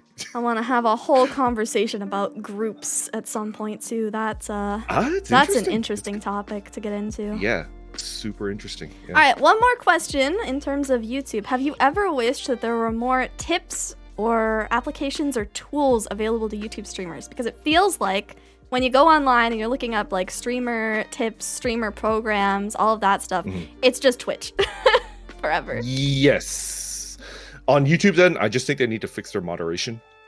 True. They need to fix their moderation. On YouTube then, is that it? Is there anything else? I think they could do a couple of things, but it's nothing really specific, I don't think. Yeah. In terms of like resources, we're talking about resources, right? For YouTube streamers. Yeah, I wish there was more stuff, but I really don't want to make self-help content. Yeah. Yeah. Yeah. I don't want to be the one to make it. I think I wouldn't want to make self-help content. Well, I mean, maybe I would have want to make content that is just kind of like stuff that I tell myself to help myself grow, and maybe that'll help somebody else. But I don't want to be like a mainstay, like I am the Devin Nash that somebody comes to or something like that. Yeah. I think that's way too much pressure. Well, because we're talking about YouTube, so we're talking about like being YouTubers, right? Yeah. There is a massive segment of YouTube that is basically, it's called like the nickname for it amongst us YouTubers is how-to YouTube channels, right? And it's because the YouTube algorithm demonstrably freaking loves any video that starts with how-to. Tips. They just love tips. Yeah, 10 tips on how to do this or how to do this. Like the algorithm, it doesn't matter if you have 0 subs or like 100,000. Like they'll prioritize how-to videos above anything else, right? Yep. And it's a slippery slope because if you're a YouTuber and you're trying to grow and you're desperate to grow and you're hungry for that, right? You make one how-to video. You make one how-to video and you'll see how much better it does than all of your other videos. And it's like crack. It's like the secret sauce. It's like, I'm not addicted. I'll just make one more how-to video. It'll help me grow a little bit. And then I'll go back to making entertainment content. I swear to God, I'm not addicted to how-to videos.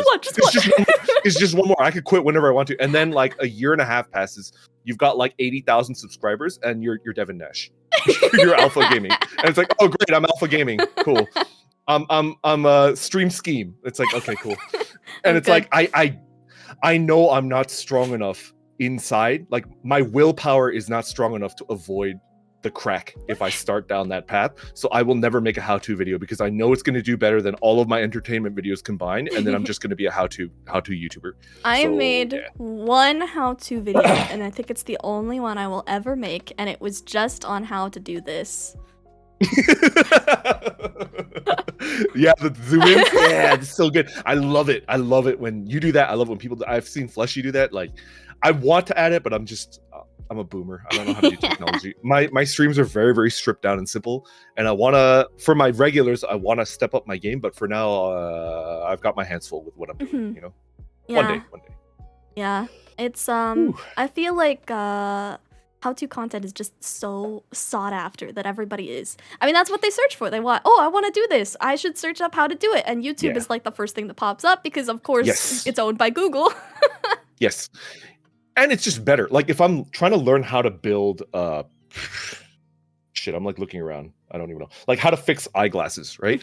You could Google it and then you could find a step-by-step like written description of how to do it with like maybe pictures, right? Yeah. Or you could watch a video and the video is way better. Yeah.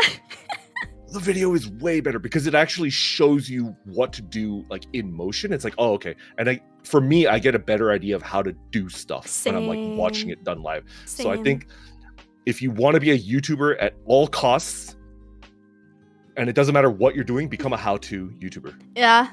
I mean, that's the best thing that you could do. You will grow, yes.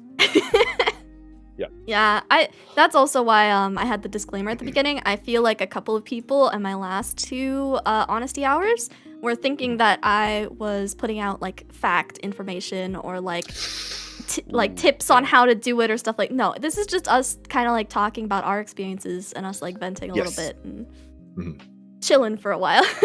Yeah. Thank you for inviting me. It's fun. It's great. Yeah.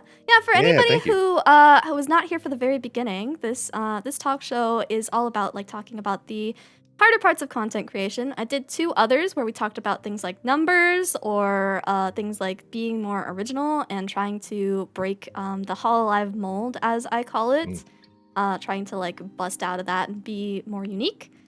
And then there's this one, of course. But yeah, I think this content is just nice because I get to talk to streamers about some of the harder stuff. I've seen a lot of like really sad Twitter posts recently. I just want people to vent a little. That's why I just don't check Twitter. It's just sad. Yeah. It's big sad, like 24/7. Yeah. All right. So let us move into the more main part of this conversation. Let's talk about Twitch versus YouTube.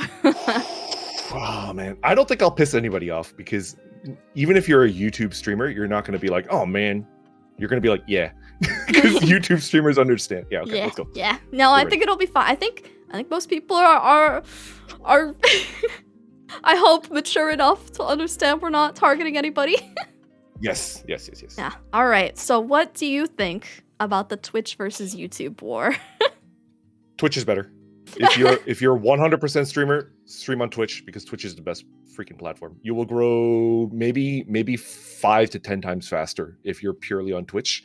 However, if you're making videos, and I felt this in 2 weeks on Twitch. Mhm. I was only on Twitch for 2 weeks, and I completely, like, my obsession with making videos dropped to 0 while I was on Twitch. Like, I had absolutely no drive to make videos I while I heard was you on talking YouTube. about that, yeah. To the point where my editor was like, "Hey, I you're need paid content. up for the month. Hey. I need raw footage." And it's like, "I'm really sorry. I'm so sorry, B. I'll get you the raw footage tomorrow. I swear." And she's like, "Okay, but like, if you don't get it to me, you're gonna give me like 12 hours to edit, and it takes me a long time." It's like, "I'm so sorry. I'm so sorry. I'll find it." I just didn't have. It's just so easy to just become a Twitch streamer and not make anything else because Twitch is so good. It's like, it's so good for streaming. It's just so perfect. easy to hop on and just hit go live and just do Yep. whatever the hell you feel like. Yep. And that's if honestly, that's you a have big... exceptional. Oh, sorry. No, go ahead. If you have exceptional willpower and you could fight past that inertia and you could stream on Twitch and make videos on YouTube, if you have like superhuman willpower, then yes, you should split it up. But I don't. I tried it and I don't. Anyway, sorry. I'll be honest. Sometimes I kind of do feel the like video making burnout because I could just go live on Twitch. I don't have to make a thumbnail. Yeah. I don't have to deal with anything. I could just shove Yeah. the topic in. I'm good to go.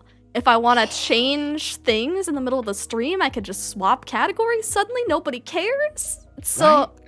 so easy. And it's better. It's cleaner. Like your audience engages so much more enthusiastically on Twitch. So if like as a just chatting streamer, it's so easy to draw an engagement on Twitch. It's just that's what they're used to. So it's like it's just better, damn it. And they're so much more used to calls to action. I mean, you talked about monetization stuff. Twitch users are so much more used to all of that stuff being like told to them all the time, "Hey, give us your primes," or blah blah blah. Wow, a hype train, etc., etc. That it's so easy to do that stuff too. Yeah, it's good.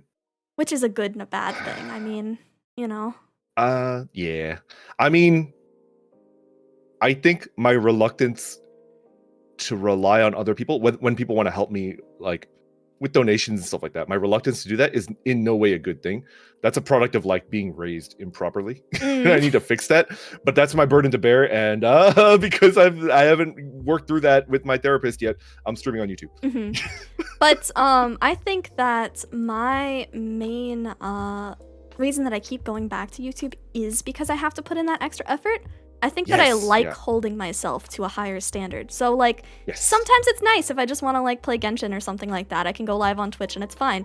But if I actually want to put in the effort to be more entertaining, to put out good content that I think people will watch in a VOD format later, if I want to do extra editing, all that other stuff, I put in the extra effort on YouTube and I like doing that. Yes. It's kind of like, is Twitch better? Yes, because Twitch is nice to you and they give you everything that you need up front, and then they have stuff in their contract, right? But like they don't hold anything back from you and they just give you everything up front, right? So it's like a friend that just gives you everything that you need, right? And YouTube is like the tough love friend where like they'll just chuck you upside the head if you're like even a little bit boring, you know? Yeah. So it's kind of like, you're mean to me, but it's like they're mean to you because they want you to get better. They ignore you and they don't push your content because they frankly don't think your content is good enough to show to a wider audience. And it stings. Nobody wants to be told that, but ultimately, as content creators, we gotta stay humble. You know, we just have to. If you get a big head, if you think that you're perfect and you don't need to change, it's over for you. You're dead. You're irrelevant in 1 year. If you think that you don't need to change anymore. So true. Always keep innovating. Twitch is always keep innovating. I mean, it's the entertainment industry. At the end of the day, this is what this is. This is the entertainment industry. It's just the freelance entertainment industry, which is honestly even harder because you don't have the big names backing you. It's hard, but isn't it like exhilarating? Like I never would have imagined that I would be like the equivalent of like, was it like Wayne's World where they're like on public access television? Right? It's like that, but real. Because nobody watched. The whole joke with Wayne's World is that nobody actually watched. Is it Wayne's World? I don't remember what it's called, but like nobody watches them. It's public access television, right? Yeah. But like, streamers right now is like what Wayne's World what they want it to be. Yeah. Like you can actually get a pretty big audience just doing a one-man show, like a one-person show. It's just like a dream. It's cool. It's really cool. It's fantastic. But I think that you always have to just keep pushing forward and doing new stuff. You can't just like fall into the trap of getting complacent. I mean, it's the same thing we were talking about in terms of one platform over the other. They can't stop innovating either. They have to keep doing more stuff. Otherwise, someone will always get to the point where they are just gonna become better. Yes. Just pull out ahead. And for the people that are like skeptical, I have to like remind you that, like, I mean, do you remember Snapchat? Like how big Snapchat was and how quickly it fell? Snapchat was huge. Like even I had it, and I'm not even like a social person. Even I had it on my phone.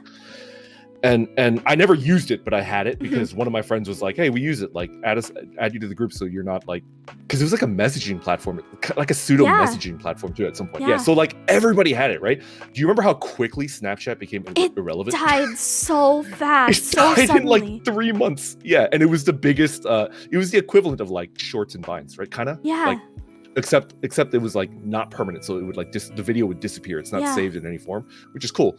So it was like TikTok huge. It was like the only game in town. They were probably riding high, like the executives of Snapchat, and then like in 3 months it's like boom, nobody gives a crap about your platform anymore. It's like, just out of nowhere they were just gone. And I didn't even realize they were gone until I realized, oh wait, I'm not using it anymore either. Wait, what? Yeah.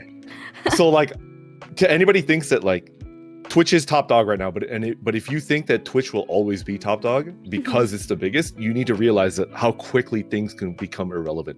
Yeah. In this time, you know. Yeah. So. All right. Don't get complacent. Never get complacent. That's the big thing in terms of the Twitch versus YouTube war. Twitch might be the better streaming platform, but you're always going to have to keep innovating even on Twitch to get more viewership. Yes. And if you want to make more than just streaming content, YouTube is the place to go, honestly. Yes, for videos, yeah. That could change too, but man, is YouTube really freaking good at that. Oh my god, so good. I broke my 1K streak, then stopped using Snapchat. Actually, same. I remember I had a streak with somebody, and I broke my streak, and then that was it. I didn't touch it again. Freaking Snapchat. What the heck, man? All right. So, have you ever noticed, since you did do your Twitch test, did you notice that fans from one platform are less likely to cross into the other platform, to actually like go between? It's very rare. Yeah. It's very, very rare. Although the people that liked me on YouTube switched. Yeah. I didn't lose many, if any, people that watched me on YouTube. They came over to Twitch and they watched me, but I noticed a whole bunch of people that were watching me on Twitch, and then I switched back to YouTube and they did not follow. Like a couple people did. I think 3 people did. Yeah.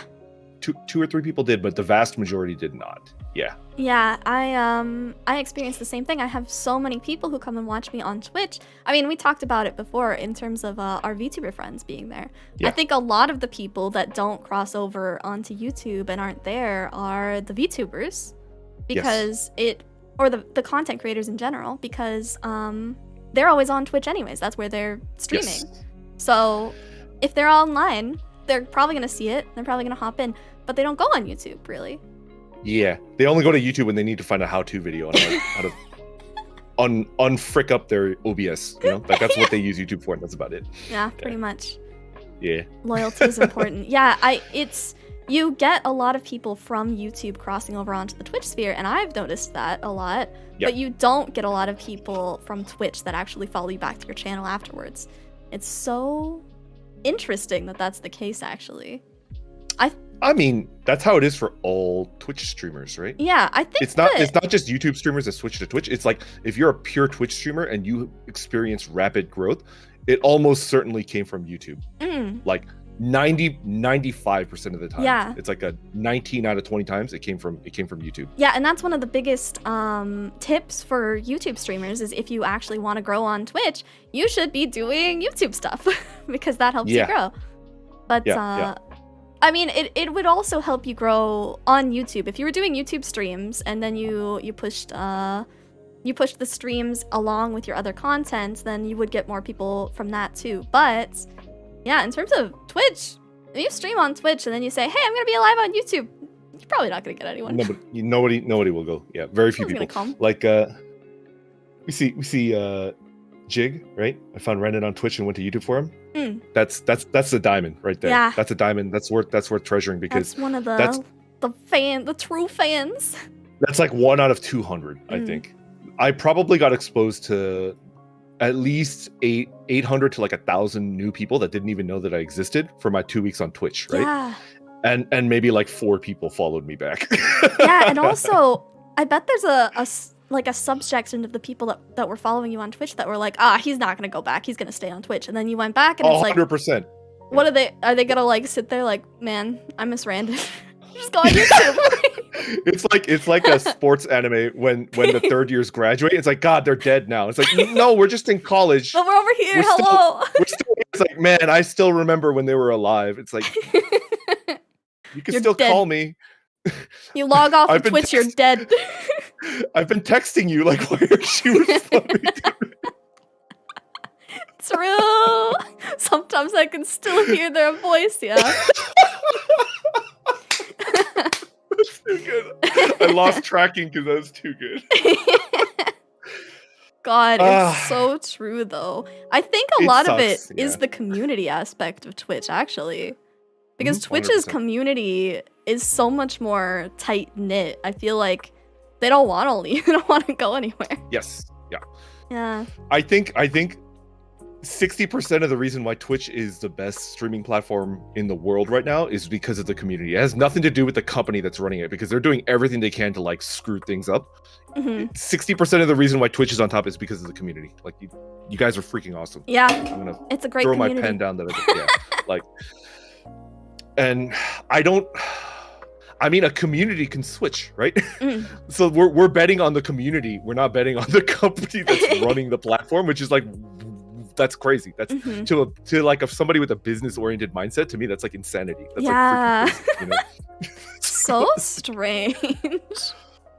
But I will admit, the Twitch community is like chef's kiss. Mwah! You guys are awesome. Absolutely. Yeah. So actually, we talked about it earlier, but I did want to bring it up in this stream, especially since we also talked about it yesterday and in your members stream. Quality in streaming. HD and 720p, those are the two big ones, right? Yeah. It's really interesting. Usually for Twitch, you would want to stream at 720p maximum because you're not guaranteed access to the transcoder. So you're going to have a lot of mobile people coming on, or even a lot of people from other countries that are going to have issues watching your content on Twitch. You have to have good internet to be on Twitch. You can't not. You're screwed. Or what if you have banger internet, but like you live in a household of like 9 people and all 9 of them are streaming, like watching something, right? And it's like you're know? fricked. Yeah. Yeah. So do you think that the fact that YouTube offers the transcoding and Twitch doesn't helps certain people in countries actually find content to watch? No question. Absolutely. Yes. Yeah. And how do I explain this? It might not be the smart thing to do for like business or growth, but I think you should care about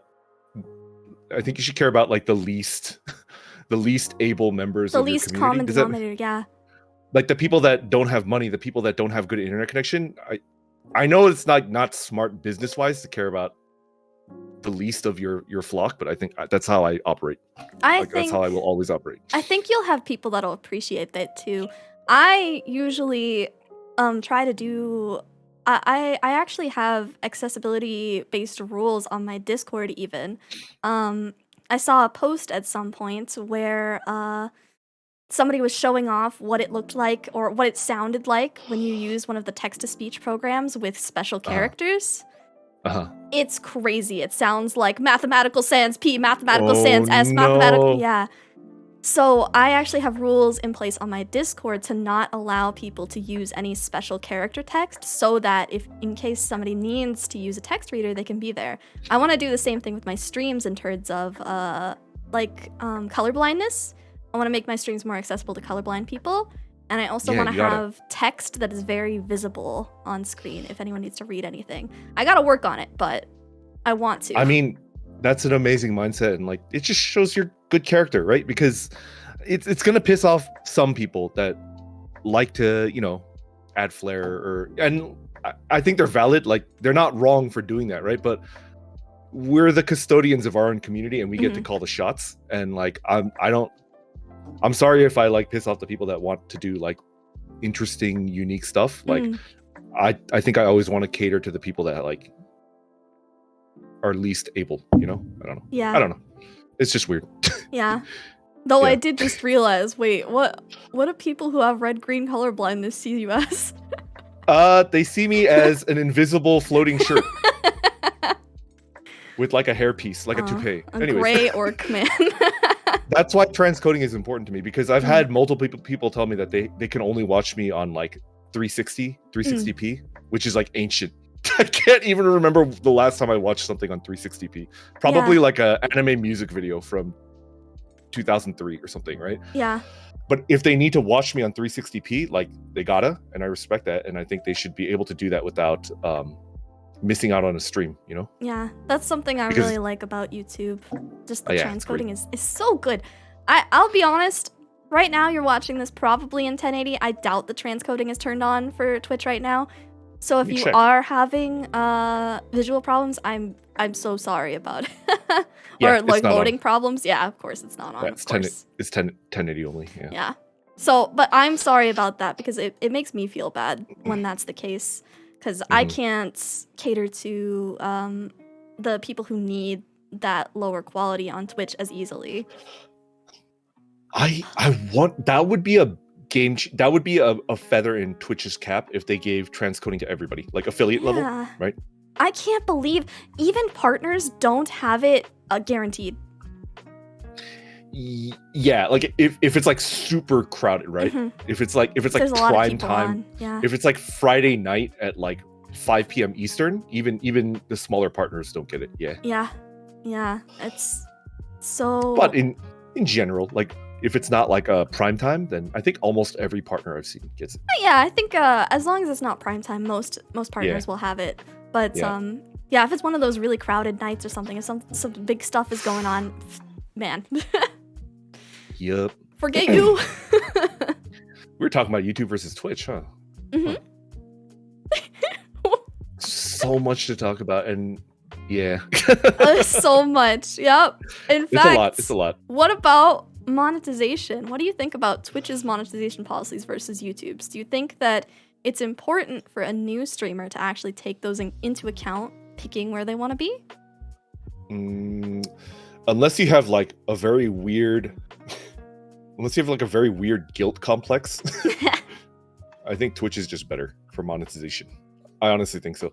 Although we can get into talking about because like a lot of Twitch streamers, it doesn't matter how big you get. If you've got like a regular viewer base of like 2,000 live viewers, right? I've heard that no matter how big you get, there's always this stress that like if you take 2 weeks off, your cash flow drops to zero as like a business. Because how are people going to gift sub when you're not live, right? Like you have to be live or you're not making money, right? People aren't going to like gift sub, or they're not going to give you bits while you're not live, right? Whereas like on YouTube, if you roll up and every single video that you make, edited video that you make, gets like 10K views, which is a long way off for both of us, right, Millie? But like if it gets to that level, you could actually take a month off of streaming as long as you've got like a backlog of videos, and you can still like be making enough to live, right? Yeah. So like it's a long game thing where if you stop streaming, your money flow dries up on Twitch. Whereas like on YouTube, there's a diverse portfolio of like ways to make money. And I get that you make less money right off the bat, but I'm going long game. I always go long game, you know? Absolutely.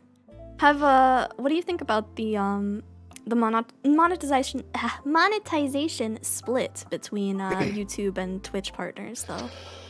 I mean, Like YouTube starts off at 70-30. So Mhm. you get 70%, YouTube gets 30%. People on YouTube complain about that, but they don't know that like on Twitch, if you're an affiliate, it's 50-50. And then it slowly gets better every time you negotiate your contract with Twitch, right? Mhm.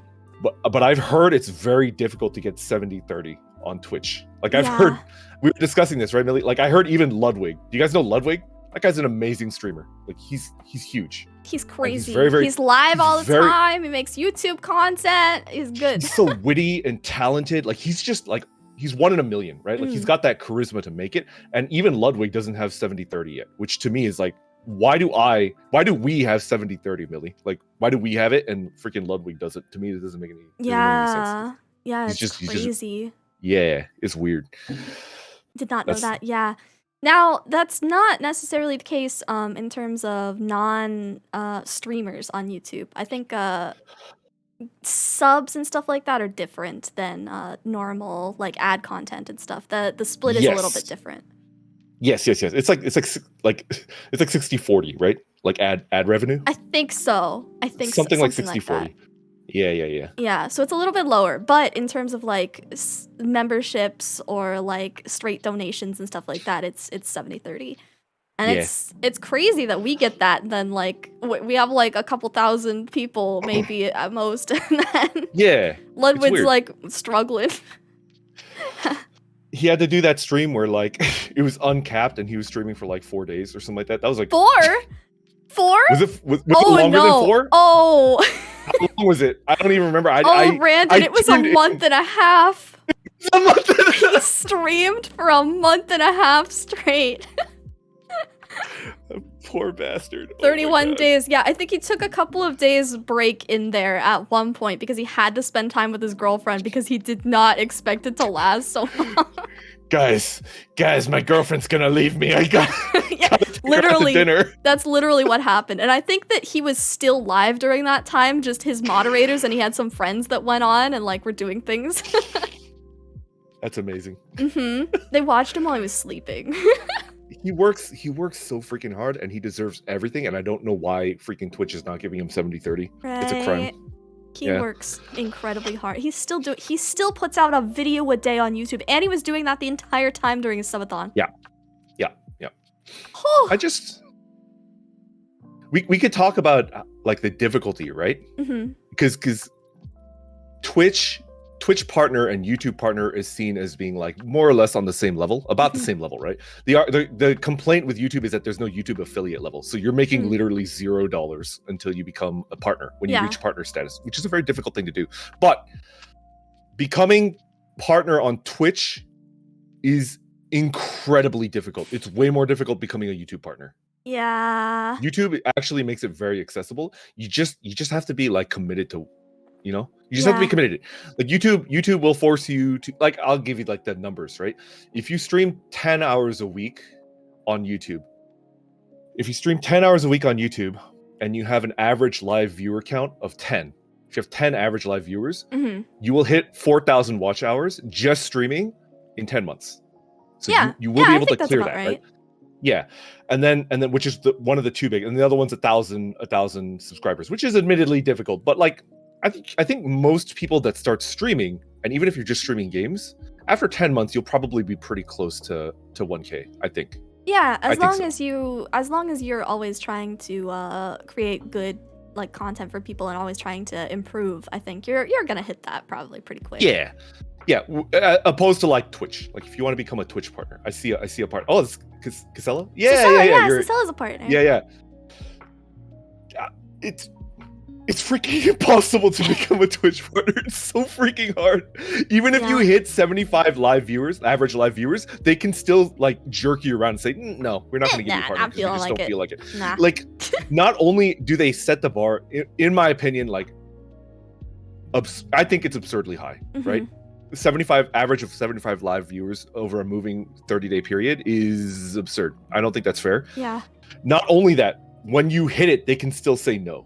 Which is like, what the heck, man? Yeah. Why are you being a dick? Yeah, Cicella is talking about it a little bit. She says that they made it harder now that there's way more streamers, and that even if you have the average, you gotta pass the application. Yep.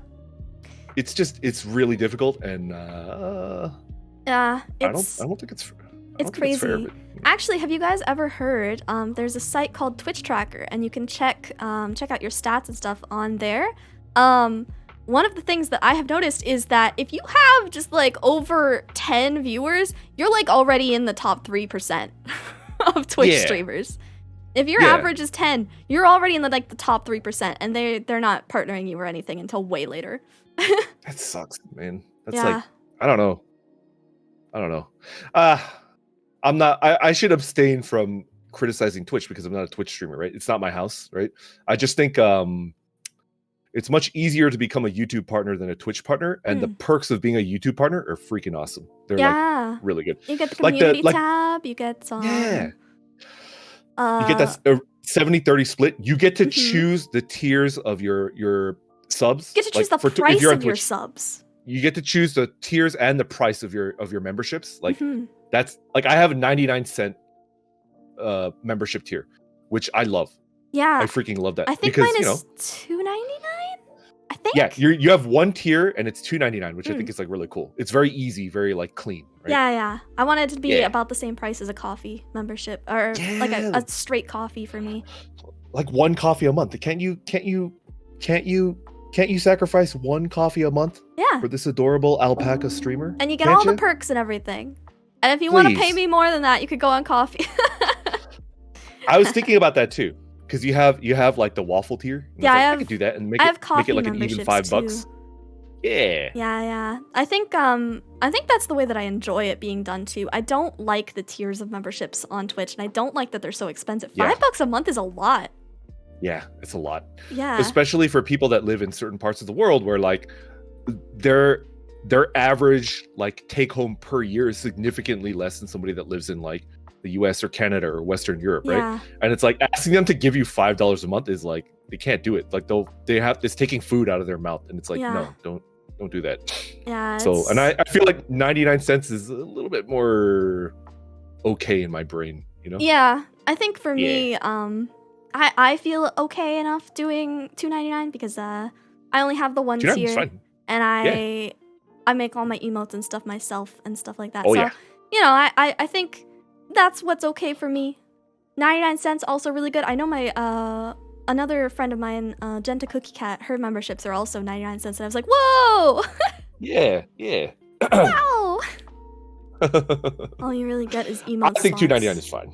Yeah, as a Twitch partner, all you really get is the emote slots. You can't do like members only streams. You don't really get the community tab. You don't get all that extra cool stuff. You do get that swanky check marks. You see that? Yeah, that's nice. That's beautiful. That's Look pretty. at that. That's pretty. Yeah. God. Gotta shine that up, you know? Yeah, I think that people think that getting to YouTube partnership is really scary, but I think in terms of like tiers of difficulty, it basically goes Twitch affiliate is first. That's the easiest to get. Then is YouTube partnership, because it seems like it's a lot when you're looking at the straight numbers, but you're gonna hit that quick enough that it's not going to feel that bad. And then there's Twitch partnership, which is like unobtainable. You have to become like 0.3%. Not even the 1%. She hit her check mark. Let's go. She could tell that people were eyeballing it, like they wanted it. They want that check mark, and she's like, "What are you talking about?" She turned it off. Incredible. Yeah. It's like when I lock up my bike somewhere and then I take both the saddle and the front wheel. Yeah. I don't want people to steal it, you know? Oh my god. All right. Well, what do you think about multi-streaming? Have you ever considered doing multi-streaming stuff? I know that Twitch has rules against that. If you are an affiliate, you literally can't. If you're an affiliate, they're gonna yell at you for it. They're gonna like take you down. I'm gonna give a very strong, because you started off with the disclaimer that this is just our opinions. We're not trying to give you advice, right? I'm gonna give you a very strong opinion. All right. It's bad. There is no situation where multi-streaming is good, because just from a business background, diluting your viewer base, it's smart. It's not smart. Like it doesn't help you in any way. Like you want to make it, if you're trying to attract new viewers, new clients, whatever you want to call it, right? You got to make it as simple as possible. Make it as simple as possible with as very few choices as possible so that like they don't get confused and be like, well, I'll do it later. And then they just leave and never end up doing it. You have to have as very few choices as possible. Like make it really easy. Yeah. And it's just, you know, like you just got to make it easy. Yeah. Oh, my poor friend Jake is in the chat saying, rip him. He is the biggest multi-streamer I know. He does so much multi-streaming all the time. You're gonna get more eyes on you, but then like once you convert a new viewer into someone that's like, I'm on board, like I want to watch you, they're not gonna know where to watch you, right? Yeah. Because like they can watch you on like multiple different platforms, and then you're gonna have regulars on 3 different platforms. Like they're gonna settle on one, so they'll settle on Facebook, they'll settle on Twitch, they'll settle on YouTube. Like you'll have like 3 separate groups of regulars on 3 different platforms, and then like, and then when it comes, all right, I don't want to talk about money, but like let's talk about money, right? Like when it comes time to monetize, like where do you monetize? It's gonna be a freaking nightmare. Like how are you even gonna manage that? Like you're gonna have to hire an accountant just to like handle that. It's just not. You want all of your regular viewers that are on board and ready to watch as many of your streams as they can per week, per month in one place. And then you could start to form a community of people because like they're all together, right? Whereas like if you're a multi-streamer, your Facebook regulars are never ever going to interact with your Twitch regulars, except on Discord, I guess. But like, I mean, half the fun is interacting while you're live, right? Yeah. That's why we're streamers. So I just don't think multi-streaming is smart. Yeah, I would never advise it. Like if somebody was coming to me for advice. I think I was under the same impression when I first started up. I did not touch Twitch for months after I first started streaming. And that was mostly because I just did not want to split my community up. I wanted them all to be together in one place, and I wanted to be able to talk to them all at once, and I wouldn't want certain people to miss out on certain things. Nowadays, I do some streams on Twitch, but the streams that I do on Twitch are the ones that I'm okay losing the footage for and like kind of forgetting about later. It's Genshin. The stuff that Genshin. It's Genshin, yeah. Late night Genshin streams, playing boomer games. That's just something that I want to do. I know it's not actually good for growing a channel. I'm just gonna play putt-putt because I feel like it. You should be allowed to do that. Yeah, putt-putt is a game. Twitch streams. I hesitate to call it a good game. Streams. It's a game. Yeah. In terms of Honesty Hour stuff, since obviously we're doing that on Twitch, I do Honesty Hour on Twitch because I think that the topics can relate to both YouTube and Twitch users, and I want to make it accessible to both of them, because usually I also edit these and put them on YouTube after the fact. So that's fair. Yeah. I think that's very fair. Yeah. So yeah, multi-streaming.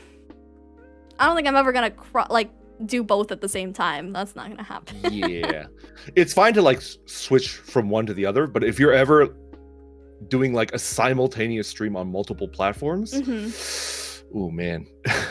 And I understand that you can set chat so that like everybody sees everybody else's chat, but it does get messy and it glitches out, and then like it's staggered incorrectly, right? Because YouTube chat delay is significantly higher. Yeah. Which I didn't mention when we were talking about YouTube. Oh yeah. YouTube chat delay freaking sucks, dude. Yeah. They need to get on that. The chat delay is garble. It's like double Twitch's. Twitch is like so snappy and crisp, and oh man, if I could get Twitch's chat delay on YouTube. Can we also talk about the fact that we have to put our Twitch link, or not Twitch, our YouTube link into our stream every single time? Can we talk about that? We have to literally. Such a jumble of letters and numbers. It's like garbage. We have to schedule a stream, pop out the chat from the scheduled stream, grab the link, go to each of our scenes that has the chat on it, and change all of the browser sources. It's so bad. But on the flip side, I don't think I've ever had I've had a malfunction where I start and I didn't do a sound check. And so like I'm muted and I need to like figure out why I'm muted. But that's usually because of a Windows update, right? Yeah. But like I've never forgotten my model. I've never loaded a stream without a model. I've never, because we have so much like busy work before we go live. I feel like we have less errors, like less scuffed errors at the very beginning. Yeah. We still have them, but it's rare because I watch a lot of indie VTubers and I see like models not loaded in. It's not even like they're doxing their face. It's like it's like a ghost. It's like, I don't see your model, dude. Yeah. I think that's part of the whole thing about Twitch being so easy to go live. Sometimes because it's so easy, you just kind of like you get comfortable and you lean into it and you forget some things. You just press that button and like nothing is set up because nothing needs to be set up. Everything's like ready to go. Yeah.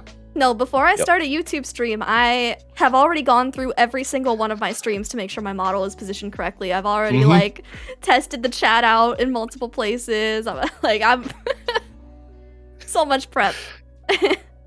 That's good though. Keeps you sharp. Yeah. All right, and then let's talk about the big one real quick. Hate raids. There has been a lot of hate raids recently on Twitch. Do you think that there's a reason the same thing hasn't been seen on YouTube yet? Probably because it's harder to make a YouTube account than a Twitch account. Because I've looked at people demonstrating how do you make a Twitch account, and you can make like 200 Twitch accounts using a bot in like 60 seconds, right? Oh God. You can't do that with YouTube because YouTube, like you make a Google account, right? And even if you have a bot to automate it, you're making like one account every like 40 seconds, right? 30, 40 seconds. Yeah. Don't you have to authenticate your email first too, I think? Yes. You have to authenticate your email. You have to do a whole bunch of stuff to make a new Gmail account, which is linked to your YouTube, right? It's very difficult to do that. So there's no way anybody's ever going to make like even 1,000 hate raid bots on YouTube. And also like somebody in your chat mentioned it, right?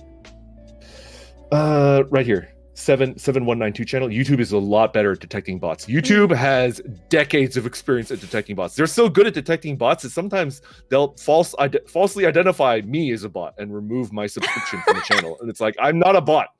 I know, same. I know I'm a corporate drone, and my day-to-day work is very robot-like, but I am not a robot. I am an orc with a brain, and I deserve to be respected, YouTube. Thank you. And then I'll resubscribe. Like, when the new HoloLive EN gen came out, everyone tried to subscribe, and then they lost like 60,000 subscribers because YouTube was like, bots. Too many bots. Yeah. You're a bot. You're a bot. You're a bot. You're a bot. Yeah. I've had this account. YouTube, I've had this account since 2006. How could I be a bot? You think I'm playing the long con? Like I'm a bot that was created in 2008. It's crazy. Yeah. I think that actually it might just be because it's more accessible information to figure out how to make a bunch of Twitch bots than it is to make YouTube bots. I had someone come onto my YouTube stream, I think my second or third month in, and bot me. And they were adding. I've had that too. Yeah. They were saying, I'm increasing your viewership right now. Look at your numbers. Wow, it's going up so fast. You're gonna hit 1 million views in an hour. And I was like, no thanks. I'm good. They were very polite. I've had like a tame equivalent of a hate raid. Oh yeah. But they had 6 accounts. Oh, I've had that too. Yeah, no, I've had people come on and make different accounts. There's this one dude that's been harassing me for months with different accounts and stuff. I think I've lurked in your streams and I've seen that. And it's like I just want to punch that dude in the face wherever they are. But the point is, it's like the difference between a 10 bot hate raid and a 10,000 bot hate rate, it would probably actually get to me if I got hate rated by like 10,000 bots. Yeah. But 10 bots, I'm just laughing. It's like, good. Like my mods need work. Like my mods need practice. And it's like, go ahead, mods. Like, go ahead and ban them because my mods don't ban or time out enough people because my audience is great. Like they very rarely need to be moderated. Yeah. So whenever I get a hate raid, a YouTube hate raid of like 10 pathetic bots, I see it as a way to keep my mods sharp in practice. Yeah. So it's good. I think that's really interesting though. The hate raids are much lower, but I did have that one dude come on and he was actually increasing my views by hundreds per second. So I think there is a way to do it, just less people know about it, and thank God. I think what you got was somebody that's running a business, like a follow for follow business, right? Probably, for YouTube, like a subscriber for subscriber. And I won't say the country because I've done research on. I never considered doing follow for follow at all. Like that's just suicide, right? But I've done research on it because I just love doing research. Same. It's coming from a certain country and they're not using bots. Yeah, they're using other accounts.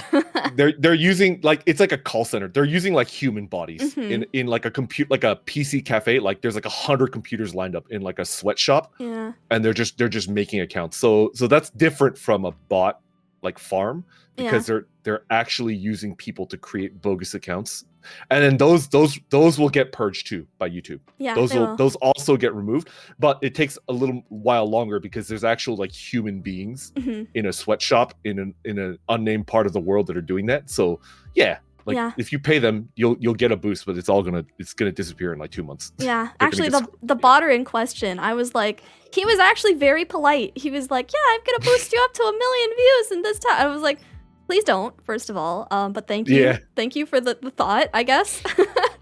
But I asked him if he had been banned for it before, or if I could get banned for him doing it too, and he was like, "No, they don't ban the users. They usually ban the botters, and I've been banned about like 16 different times already." What a fucking legend. What a freaking legend. He was just like a total bro. He was like really polite. You know what? If you're still out there, dude, you know what? I appreciate your attempt. I really do. That's funny. I like that. That's the good. Sweetest botter boy.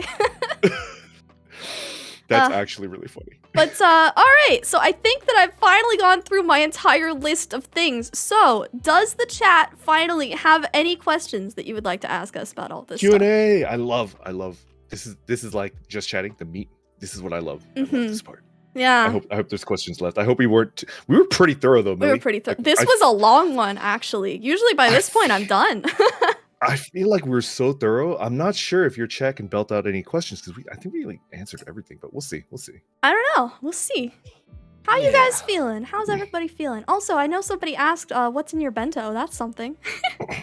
We got karage. We got tamagoyaki. We got a big old heap of rice because Woozy Mama knows that I love rice. She gives me a lot of rice, and there's like a green furikake on top. It's delicious. Oh. And the little tusks are fish cakes. Oh, cute! I was wondering about that. Yeah. I was wondering if it was like a clump of rice or what. No. They're like the white fish cakes, you know? People would also like to know if I have to repair the chair. Oh God. She'll send me the bill. I'll fix that. It's an operating hazard of being an orc. All right. Do you agree that certain subject matters work better in Twitch, on YouTube than Twitch? Karaoke, right? Yeah, I think karaoke is a good one. Well, partially, because karaoke can get DMCA'd real fast on YouTube. But I heard like I heard the issue is that like, I mean, putting live music on both Twitch and YouTube is really, really dangerous. But I heard on Twitch, they can actually catch you while you're live. They can. Whereas on YouTube, they've never once caught somebody live. So you can go live and then immediately delete your VOD and then you'll never get caught. Yeah, that's definitely the safer way to go about it. Also, technically, if you do karaoke stuff on YouTube and you do keep the VOD, it won't necessarily get like taken down. It might just get like not strikes but claims, and claims are different. They're less. Claims are awesome. It's such a perfect, it's so good. Claims are fantastic because claims mean that whatever company is involved with the claim is going to get the money, whatever, but you could still keep your content up. You're good. Yeah. So like the ad money from like the music labels for the songs that you sang, they'll get your ad money, which is like, oh great, they take my 30 cents. Fine. Yeah, but it's just cool to leave your VOD up, you know? It's just good. Because when you're at our level, right? We don't care about ad money yet, but we do care about having a VOD up so that people can like look at our stuff or the extra content, clip. Yeah. Especially in terms of like memes and stuff like that, because there's a lot of popular song clips and stuff that get used in memes. If you want to make a meme video, I mean, you could put it on YouTube and it'll probably get claimed, but it won't get like struck or you won't get any legal consequences out of it. You're good. Screw the ad money. Unless you're a partner, you're not getting ad money anyway. So like, just go ham like on your YouTube channel. That's not even something you need to worry about. Although like, if you're at partner level and you're ready to apply, and 80% of your content is copyright claimed, then they'll probably deny your partnership. That's another can of worms. But like, if it's like less than 20% of your content, just leave a couple things up. Not everything, but a couple things. What's the longest duration you spent pondering before pressing the go live button?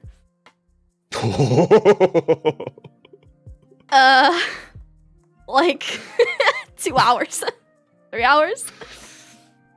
Really early on, that was me. I originally didn't want to do live streaming. I originally wanted to make only video content, but I realized very quickly about 4 weeks in that like I would never grow as a VTuber unless I streamed. And then I spent 1 week being like, you need to stream, but I don't want to. You need to stream, but I don't want to. You need to stream, but I don't want to. And then I went live. Yeah. Oh my God. 1 week. That's fantastic. I was like, my productivity at work dropped to 0 because I was like, oh, frick, I don't want to stream. Like, I'm not going to be any good at it. Like, I can't talk to people in real life. How could I talk to strangers on the internet? Like, This is not going to happen. Yeah. 1 week. Yeah, I think mine was only about 3 hours. Though, in terms of prep, I've prepped weeks in advance for things before. Well, which stream was that 3-hour delay? Was it the first one or was it? It was, yeah, the first one, which wasn't my debut, actually. I did a couple of streams before my debut. It was the first one, and then the second one, and then the debut. And then after the debut, I was okay again because I didn't have to worry about, like, pushing out a debut anymore. Yeah, okay, that's fair. Do you think that YouTube will ever implement raids? I don't know. I don't know if they like it. I think YouTube has the ability to do even better than raids. Yeah. I honestly think so. I think that YouTube, instead of implementing raids, would rather create something that will push you towards the next live stream that might fit your interests. Yes. I think they want to be in control. I also think though that like based on the numbers that I was looking at, like how little impressions I was getting because I wasn't streaming on it more, to an extent they do push your content a lot more when they know that you're live, right? Yeah. And I think if they just like tweak their system a little bit more, and they tweak their system so much, right? Like they turned off autoplay for everybody recently because they realized that like it was doing something bad. So if you notice on YouTube, like autoplay doesn't really exist anymore, I didn't notice. Yeah. And it used to just be like on, right? Yeah. But anyways, like it toggles on and off. It sometimes it's on, sometimes it's off. So it's like really interesting, right? Anyways, I have this like dream that one day. Sorry, glitched out. Yeah, that's fine. You gotta glitch out. I have this dream that one day, like you'll be going live, and then YouTube sees like the algorithm. This is not like a person behind a chair. It's like an automated algorithm sees that you're going live, and then they'll push a lot of your best short video content, right? Really, really quickly when you're going live. Yeah. And then at the end of that video that they push to 20,000 people, they'll be like, "Hey, this mother clucker's live right now. Don't you want to watch him?" Yeah. You could just click one button and you can watch him live, and then you'll like, so like you'll be streaming on YouTube to like like X amount of people, and then suddenly you get rated, but the raid is not from another streamer that likes your content. The raid is from the algorithms like showing you to like 200 people that like your short videos, and they're checking you out for the first time. And I think that's something that YouTube has the ability to do in the future because they've done major changes to their search and recommended before. They've made huge sweeping changes. Yeah. And if they do that, could you imagine getting like algorithm rated by my God, yeah. by like 400 people, and then suddenly you just it's like the shorts shelf. Like it would be something like that, just that sudden boom of like everybody showing up all at once. Yeah, I think that YouTube wants to be more in control of it. I think that you can still do like manual raids on people, and you found out about me? I knew about you before then. Yeah. I think we were mutuals on Twitter. My main problem with Twitter is that like I just look at the model and it's like, that's a banger model. That's a cute ass model. And I click follow, but I don't check my timeline, and then I just never see people ever again. And I'm sorry. I'm sorry to the people that we're mutuals with, and like I never check your stuff. It's because I never check anyone's on Twitter. Yeah. No, I rated him on YouTube, and I think that was our first real experience, like kind of talking to each other. That was wild. That was crazy. I've been rated before by Animal Crossing streamers, actually. No way. People that were not in any way affiliated with the VTubing community found me streaming Animal Crossing with my Animal Crossing style alpaca model, and they rated me. It was wild. That's awesome. I had a streak of 3 or 4 of them in a row that did it. I was like, whoa! So if you want to get You want some raids on YouTube? Go join the Animal Crossing community.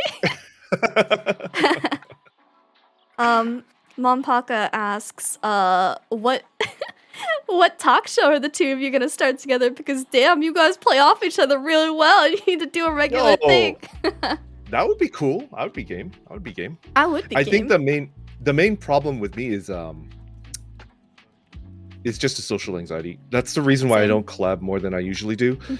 I wish I could. It just gets really bad. I need to know someone pretty well before I can collab with them. And I feel like I've DM'd you at like 2 in the morning when you were like, I'm having like bad, like, what was it? It was something about your content. We talked for like 4 hours. That was like 6 in the morning by the time we were done talking.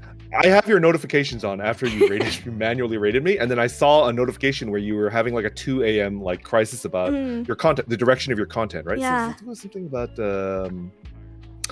wasn't it when you were like planning this, the honesty hour? Yeah. I was planning honesty hour. I was trying to figure out what kind of content direction I wanted to take my YouTube in, and I'm still trying to figure that out, trust me. Yeah. But Yeah. So like I can't collab with someone unless I've had at least a couple like decent conversations with them, because like it's not because I hope I don't come off as aloof. It's not because I think I'm better than people and you need to prove yourself to me. It's because I see every new person that I have to interact with is a minefield of like, I don't want to offend this person. I don't want to say anything that will make this person angry or sad. And so like, to me, it's just easier to stay in my own lane and never talk to anyone.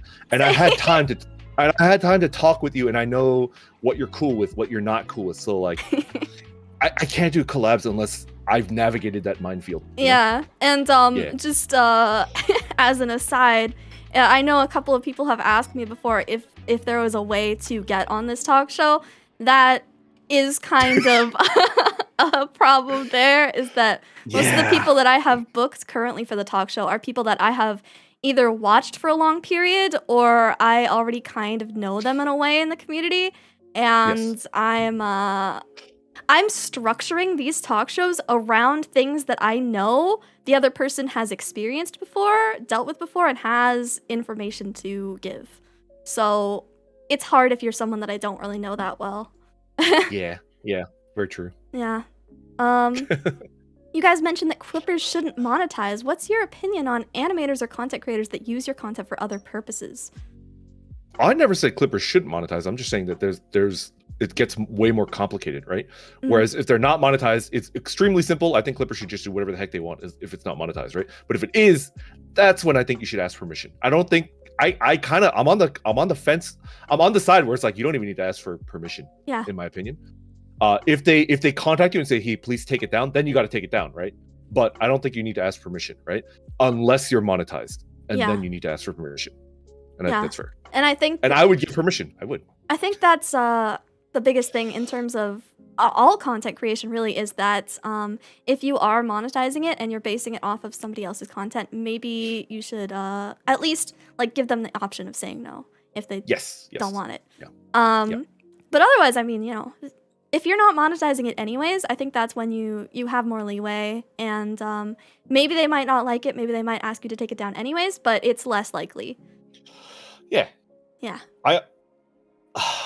That's my personal 2 cents. If I had to like put my foot down and say like, this is my opinion, and I think this is the correct opinion, I think a clipper should be able to clip without asking for permission, which is a hot take, I understand. And then the caveat to that is that like you're as long as you're not monetized, you can clip without permission. But if the person that you clipped shows up in DMs and like, please take that down, then you should take it down. Yeah. Right? No, that's my opinion. I basically agree on that, I think. It's too difficult to ask everybody for permission. Like, I would just rather not clip because I have such extreme social anxiety. I was just like, I guess I'm just not clipping then, right? Which is like, you're missing out. It's sad. Yeah. How does the upfront cost of VTubing affect your decision on platform choice? I did all this for free. Yeah. I think Millie and I have very different situations, So we're going to give 2 very different perspectives on the upfront cost of VTubing, right? Yeah. You want to go first? I'll go second, or I can go first. You're the showrunner? Yeah, that's fine. Okay. So in my perspective, since I did make all of my overlays, all of my models, all of my assets and things like that. When I was first starting out by myself, I even went out of my way to make like background songs and stuff like that. Since I made all of that, it wasn't really a problem for me to just pick the platform that wasn't going to make me any money. Because I didn't have to worry about trying to make back the cost of what I was spending. I could just go into it and put all of the hard work in and get what I wanted out of it, and that was fine.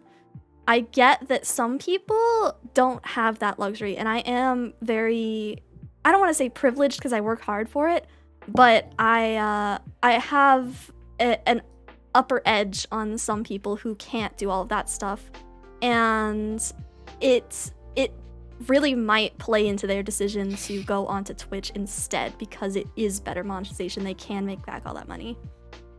Yes, yeah. Your turn. As for me, my life as an adult has been one long series of stupidly expensive hobbies.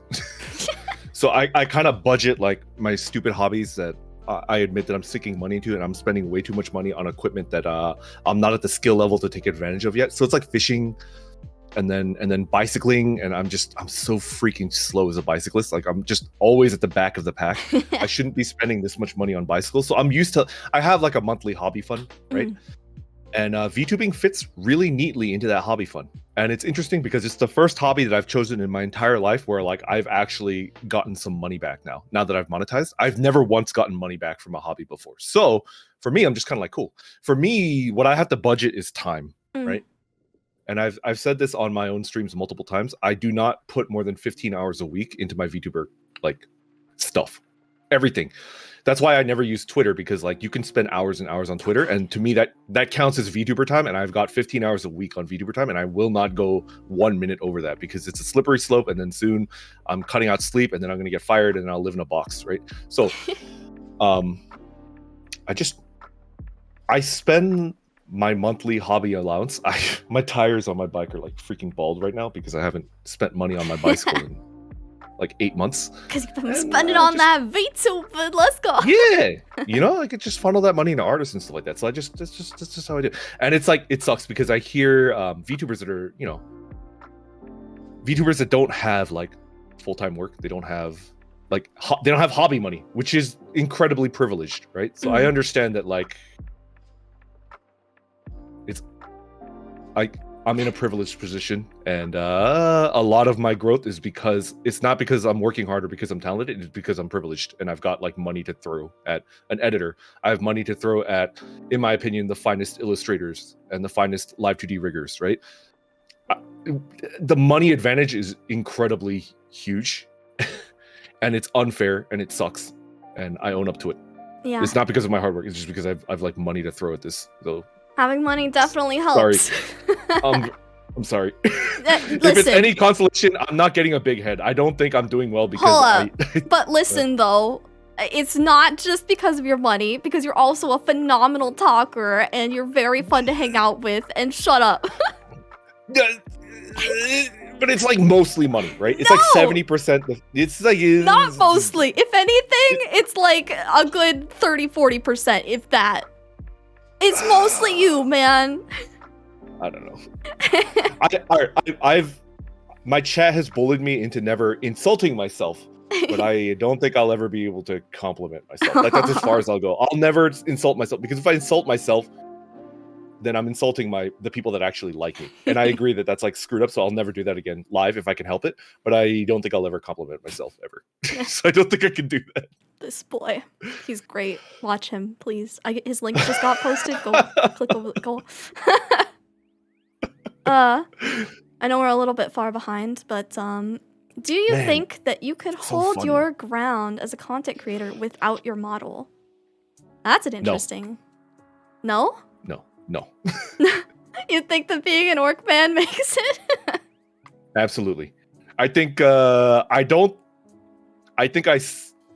liked orcs since I was in high school, but I think the concept that I stumbled on is just like lightning in a bottle. Like I don't think I'll ever be able to do this again. Actually, I was talking with people that if I ever like run out of stuff to spend on as a VTuber, and I've got like my monthly hobby funds and they're piling up, I kind of want to try to make like a feminine model. Oh. Like plan the concept and then commission it and then spend like freaking $2,000, right, or whatever. Fem orc, let's getting go. it.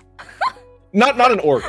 Like think of like a brand new concept to see whether like I actually have the creative ability to think up like a successful concept, and then just like give it away.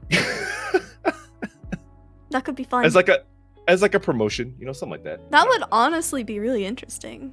Huh. And then maybe have a stipulation that says that like, I'm giving you this model. It's going to be yours. You can monetize. I have no control over your content. The caveat is that like the first chance that you can do it, you have to pay it forward. So you have to also make a new model concept from scratch, illustrate it and rig it with the money that you made from the model that I gave you, and then give it to someone. That's so interesting. That could be and then really it would start like cool. a chain. Yeah. Man. That could be really neat. Huh. All right. My point is like I think I got lucky when I made this concept. Like I honestly think I got lucky, and if I didn't make this concept that works really well for whatever reason, man, like I would have no viewership. I would have no viewership. I think my case differs a little bit. I don't know if I could hold my ground as a content creator without my model, just because as a woman streamer, if you are not putting in a lot of effort to make yourself look conventionally attractive, you're going to have a lot of issues trying to actually grow a following, or that's probably you're going to have a lot of people insulting you all the time. I did cam streaming before, actually, and I have YouTube channels, 2 of them, in fact. Are they still active? Yeah, they're still there. You're never going to find them. I'm going to try to track it down. You're never going to find them. I'm going to try it. But I have YouTube channels, and I have done cam streaming before. I got called a whale before when I was a kid. I'm not even a big person. What the I'm not a big person at all. But I'm about the size of my model. But I still got called like a whale because I wasn't wearing makeup or something one day. It was like, it doesn't even matter what you look like. Why would people that like say that to anybody? They deserve to get thrown into a freaking volcano, man. What the heck? It was so silly too, God. It has nothing to do with like how you look. That's just not who raised this person. Like what happened in this person's life that they think that this is acceptable behavior? This is crazy to me. I don't understand. Real quick, a clarification about an earlier question about clippers. What do you think about a UI feature that links clipper edited videos to your own channel? Right now, responsible clippers link to your streams in the comments, but it's not built into YouTube itself. I think that would be great. That's cool. Yeah. If they could link directly from like the video or something, like if you entered into a clip thing and it had in the top corner like this is from this stream or something like that, man, that'd be great.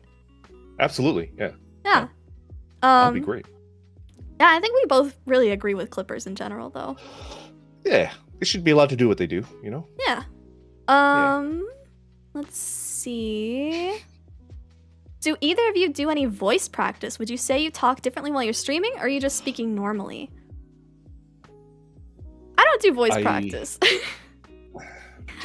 I do practice, like, actually... Because I've become a VTuber, my posture has gotten much better. I know my model is like hunched over. Actually, I kind of, in my daily life, I used to look kind of like my model, like the way that I was hunched over. Like I had very poor posture. But if you're gonna be a windbag for 3 freaking hours, like just chatting for 3 hours, you need to fix your posture because your lung and your diaphragm need to be like on point to be able to do that without blowing out your throat. So people in my daily life have been like, your posture's great. Are you seeing like a chiropractor or something? It's like, nah, man. It's like, what are you doing? What's your secret? It's like, I just care about my posture more. Nothing. You know? Nothing. Yeah. So I practice good posture, which I think is like very important if you're going to be speaking for a long amount of time. I agree. You have to give your lungs that space. Don't shrimp. Drink water. Drink water. Always drink water. When I was first. I haven't. Yeah, actually, I need a sip. Time. I need a sip. Delicious. No, I haven't done any voice practice. I would think that all of my voice practice so far has been in my live streams. And actually, if you go back to my earlier streams, you will notice that near the end of my streams, I'm clearing my throat a lot. I sound a little bit more hoarse because I just was not used to talking that much. Same, yeah. And I do speak differently while I'm streaming. I definitely do. I'm really quiet usually. I put on the energy real hard when I'm streaming. kind of the same.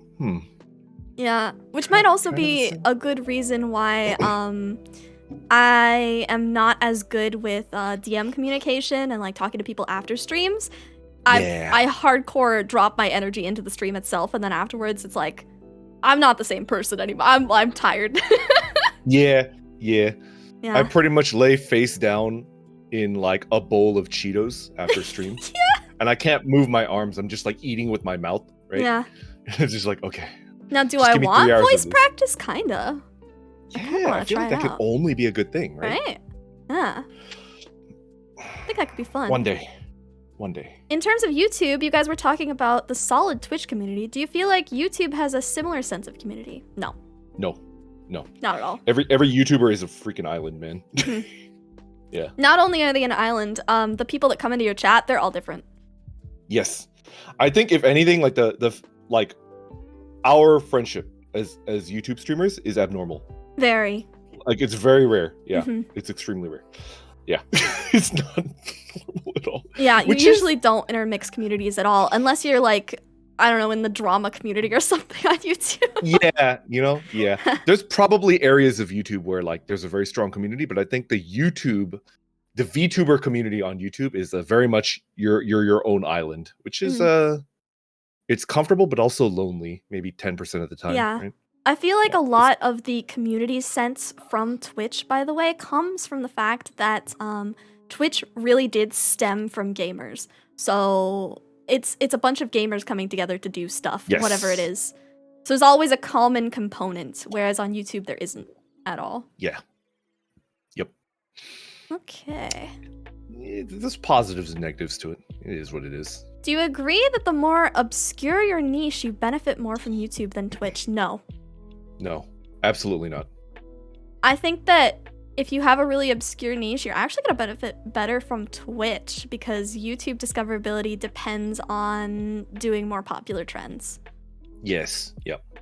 Yeah. Or also like delivering a need. Like how we're going to go back to how-to YouTubers, right? Like, yeah.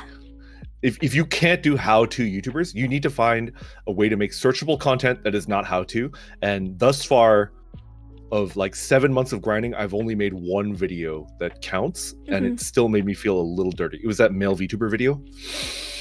I felt a little dirty making it, but I did it, and it was good. It went really haywire though. Yeah. I know. Like one of my current regulars, Nader Potatoes, said that he found you from that, and then found me from that because you mentioned me in it. Yo, Nader! I made a D&D character sheet for Nader Potato. Yeah. I remember Nader. Yeah. Oh yeah, he's great. Welcome. He's always in my streams now. Such a cool guy. Oh. Yeah. I think I've seen Nader here. Like he was here earlier, I think. It's extremely difficult to make searchable content that is not how-to. You have to make entertainment content that is searchable, which is extremely difficult. And once you can crack that, I feel like you will grow very steadily on YouTube. And I don't know how to do it yet. Yeah. I don't know how to do it yet. You are always at the whims of the search algorithm on YouTube. Yeah. You have to make something that people are looking for rather than just doing something for the sake of it, which is why I actually do my boomer streams on Twitch instead. I could just toss up the retro category and just be like, I'm doing whatever I feel like, and people will find me through that. It's easier for them to see me. But yeah, no, if you're doing really, really niche stuff, you are either gonna want to go straight to the community in general and post your stuff there too. Yes. Or you're gonna want to try to fit it into the algorithm somehow. That freaking algorithm, man. I don't understand it. That's killer. Yeah. Oh my god. I'm gonna try and speed through some things. Let's see. In terms of long-term commitment, would you say Twitch, when it first started, has gotten better or worse for content creation compared to YouTube back when it first started? in terms of long-term commitments, I think it's gotten better for content creation overall. Yes. Yeah. I think all platforms are either getting better or they're dying. I think Twitch has gotten currently worse for content creation because of the hate raids. Twitch can't really. I feel bad for Twitch though, because you can't, like, it's a vulnerability with their platform. Yeah. But like, they're not the ones that are hate rating people. No. Right? Like they're being DDoSed by like a couple assholes in Europe. Yeah, right? they're not the ones that are doing it, but currently it's a big problem. I think though that like from like 2010 Twitch to now, Twitch is so much better. Yeah. Like they have done a really good job of improving their platform. I'm just worried that like they're gonna stop improving because I've kind of stopped seeing big changes from them, you know? Yeah, I think that they got a lot better and then they hit the top and they got complacent. And now they need to fix that a little bit. They need to shuffle that up. I think transcoding for everybody, including affiliates, would be a really big step in the right direction. Yeah. Yeah. That would be fantastic. Something we could do. Yeah. I think that might have been it. Wait, hold on. Oh, how do I grow my channel if I can't allow clipping as the permissions that I get from game developers do not extend to clippers? Game devs are a whole other thing. When you're a company that has any amount of liability, whether it's like full liability, which is suicide if you're trying to start a business, or limited liability, which is way more reasonable, you still have liability, and it's better just to blanket deny everybody than to like filter through the requests. So it's not you, it's much safer just to deny everybody. Yeah, it's easier. That's why Nintendo does it, right? Like Nintendo was just striking everything eternally for a while. It's not because they're evil, it's just safer. Nintendo is so strict because they are trying their absolute hardest to be as family friendly as humanly possible. And they have to make sure that the things that you can search help to promote what ideals they want for their company, no matter what it is. So they take down a lot. Yeah. As for tips, man, I wish I could tell you, right? Like if we knew how to do that, man. Yeah, dealing with a much better position. Dealing with game developers and also music production companies and stuff like that is stuff that I haven't personally gotten to yet. I'm only like, I just hit 1K on YouTube like a couple months ago. I'm not there. Yeah, it takes a while. It's a process. Also, my mom says you kind of do voice practice, but it's all singing. True, I do sing a lot on my own. Cool. Yeah. That's a good form of voice practice, yeah. Yeah. It is, it's good for the lungs, that's for sure. Yeah. I feel it can be really hard to grow early in Twitch in specific content now that people that are already popular in that category get early access for reviews. True. Yeah, true. Yeah, being a trendsetter really helps with things. But, you know. All right, I think we kind of... Can I, like, quickly argue for the case of, like, the people that are established, though? Yeah. I think what a lot of new people that are not growing too quickly and, like, wish that they were growing faster don't realize is that if you're brand new and you have no, like, history of content creation, like, whenever somebody new becomes your regular, they're gambling that you're not just going to disappear after, like, 2 months, right? And it's much easier. For example, like Fleshy, right? She's like my favorite VTuber right now. She's an indie VTuber and she's my favorite. She's been a streamer for like 3.5 years. She's been streaming for 3 years. So it's like, she's probably not going to quit. So I feel very safe, like putting my money in Fleshy Coin, right? Like I feel comfortable subbing. I feel comfortable like supporting this streamer because like, there's like a history of content creation and I don't think they're going to quit anytime soon. Whereas like, if you're just starting from scratch, like why would an individual viewer, let alone like a giant gaming development company, like kind of bet that like you're gonna stick around and not just get bored and disappear after a couple months, right? Yeah. I feel like you could start feeling like people aren't giving you a fair shake after you've demonstrated that like you're not just gonna disappear. You're not just gonna go for like a pack of cigarettes one day and never come back, right? Like the consistency is something like people. You're asking people to trust in you, and if you have not given them anything to trust in, then you shouldn't be mad that they don't trust you. You should be happy that people do. Some people will, right? Like I've got regulars. I don't know why, because you know. Because you're great. God. I'm gonna stick around though. Like I'm never gonna quit. Like I'm gonna do this until I die, right? But they don't have proof of that, and I think like that's a big thing, you know. Yeah, I think part of it is also big companies might go for more established people because they can go through like years of backlog from them and find out kind of how they're going to go about things in the next 2 to 3 years. So they can figure out safely if that fits up with their brand needs. Yeah. It's like trustworthiness, and you gotta build trust. You can't, nobody's entitled to being trusted off the bat. Like you have to kind of like put your foot out there and be like, this is why I'm trustworthy, right? Yeah. I agree.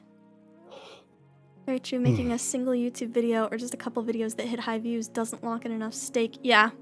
Yeah, 100%. Salty Trigger's got the right idea. Yep. Branding. Yeah. You just gotta respect your audience, right? Understand that they're not willing to go all in on you yet until you prove that you're their style of entertainment. You're reliable. You're not going to disappear on them, and then boom. Indeed. Yeah. So if you're not growing quickly right now, just keep doing the best you can. I don't think you should do the same thing. Just keep doing the best you can. Just be as entertaining as you can, and then like there's probably going to be a point, as long as you're improving, where like it ramps up fast because people realize that you're going to stick around, you know? Yeah, I think so. Yeah. All right, I think that we finally caught up on everything. I think we answered everybody's questions and stuff. So, I think it's about time to wrap things up. So, thank you for having me. I'm sorry it ran so long. I've watched both of your previous episodes and this was really a long one. We both have sorry. many thoughts. It's fine. In case anyone couldn't stick around for the whole thing or just came in halfway through, I am also going to be posting this on my YouTube channel. I'll post the link right now. I'm going to be editing it down so it's a little bit easier to consume. And if you want to see the full thing in like all of its glory, it'll also be posted unlisted in the description, so you can check that out too if you would like. Yeah. But as a quick takeaway from all of this stuff, I would just like to say that in terms of being a YouTube creator versus a Twitch creator, it all depends on what you are most comfortable with in the end. I think that if you want to be somebody who is just a streamer full-time, I would go with Twitch. If you would like to be someone who also creates video content or wants to put in that extra work on thumbnails and dealing with the algorithm and stuff, I would definitely go YouTube.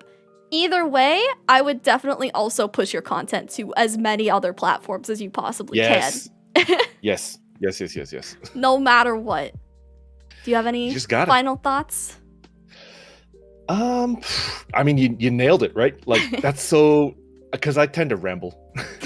But if you're going to be a pure streamer, Twitch. If you're going to also make videos, clearly YouTube, right? Because YouTube's great for videos. That's simple as. Like, there's no other way to, like, And I feel like most VTubers want to be pure streamers. So... I think so. Twitch. Yeah, most of the time. Twitch. Yeah. It's hard making videos. Yeah. It takes years to learn how to make it properly. My videos are awful. Like, it's going to be 2 or 3 years before I make videos that I'm proud of. But... And I think it's going to be a long time before I can figure out a good schedule for all of the million things that I'm doing at once. Yeah, right? But, you know, we're in it for the long haul. It's fine. It's a journey. Yeah. I was serious about seeing the two of you collab more. You totally derailed my attempts to work. Oh, thank you, Mompaga. If you would like to see more of Randon's content, actually, I have you're too kind. I have some links here. He does mostly just chatting stuff. So if you do like listening to him talk about this stuff, this is most of what he does. Yeah, I just gab. Which is weird. That's not what I do in real life. It is what it is, right? But yeah. If you want me back on the show for another topic that you think will fit well, I'm on, like, open invite. Like, I'm ready. Yeah, just give me like a couple days notice and I'll make room for it.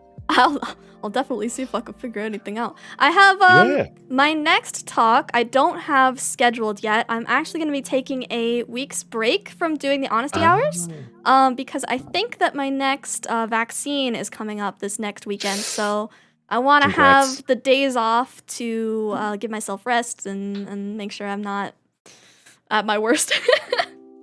Millie is safe. Let's go. You're I'm safe. going to be safe soon. Yeah. Perfect. That's worth it. Yeah. But I'm going to try to talk to some people, and I would like, if possible, my next honesty hour to be about family-friendly content and how hard it is to create that sort of stuff and stick on that sort of brand. If not that, I might talk to one of my friends and get him on to talk about his 8 years of content creation and how that's been and how he hasn't really seen a lot of growth in that time. 8 years. Wow. 8 whole years. That's a veteran. Yeah. Oh, poor Jake. That's the boy here. The mod. Yeah. All right. But thank you guys so much for coming. Thank you, everybody. It's interesting that. No, I shouldn't be surprised at this point that just chatting is like interesting and people watch it. Yeah, thank you. Yeah, it's fun. It's really fun to do talk shows, I think, because you really get a lot of your insights out there. Yeah, and I think it's important stuff, you know? Yeah. We're not. Yeah. So, is there anyone that we can raid today?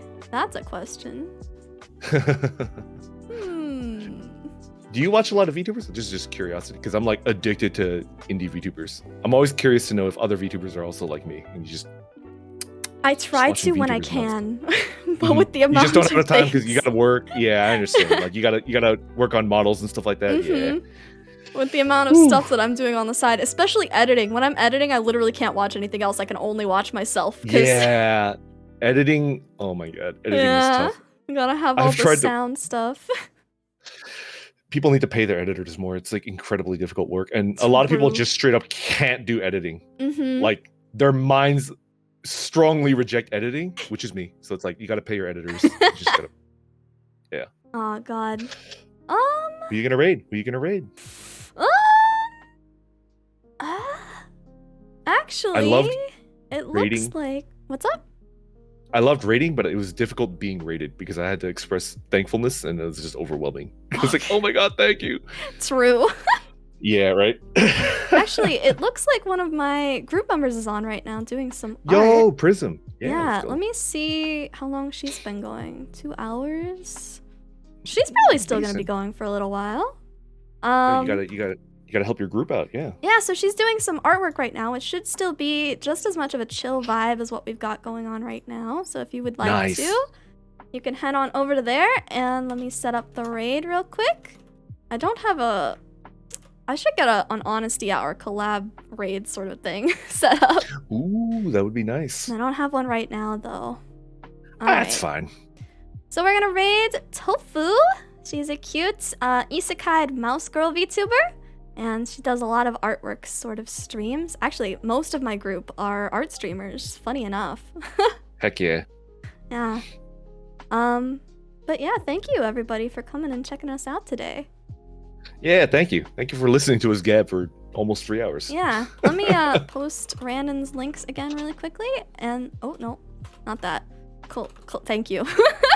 There we go. I can type, I swear. And let me repost my YouTube for anyone who would like to see the VOD later or the edited down version. And of course, I also have some social media if you would like. I have a TikTok, surprisingly, and I have a Twitter. So you can keep up with me Your TikTok is pretty cool. I follow you on TikTok. I follow almost no one on TikTok but you and like 6 other people, something like that. There's like I only post things like once a month on TikTok, but I guarantee it's usually good. Yeah. That's the good stuff. All right, but thank you so much, everybody, for coming by. Thank you. This is my raid message. Waffle raid, hand him over punk. Waffle raid, hand him over punk. Good. All right. Goodbye, everybody. Goodbye. Thank you. Take care. Where's the raid?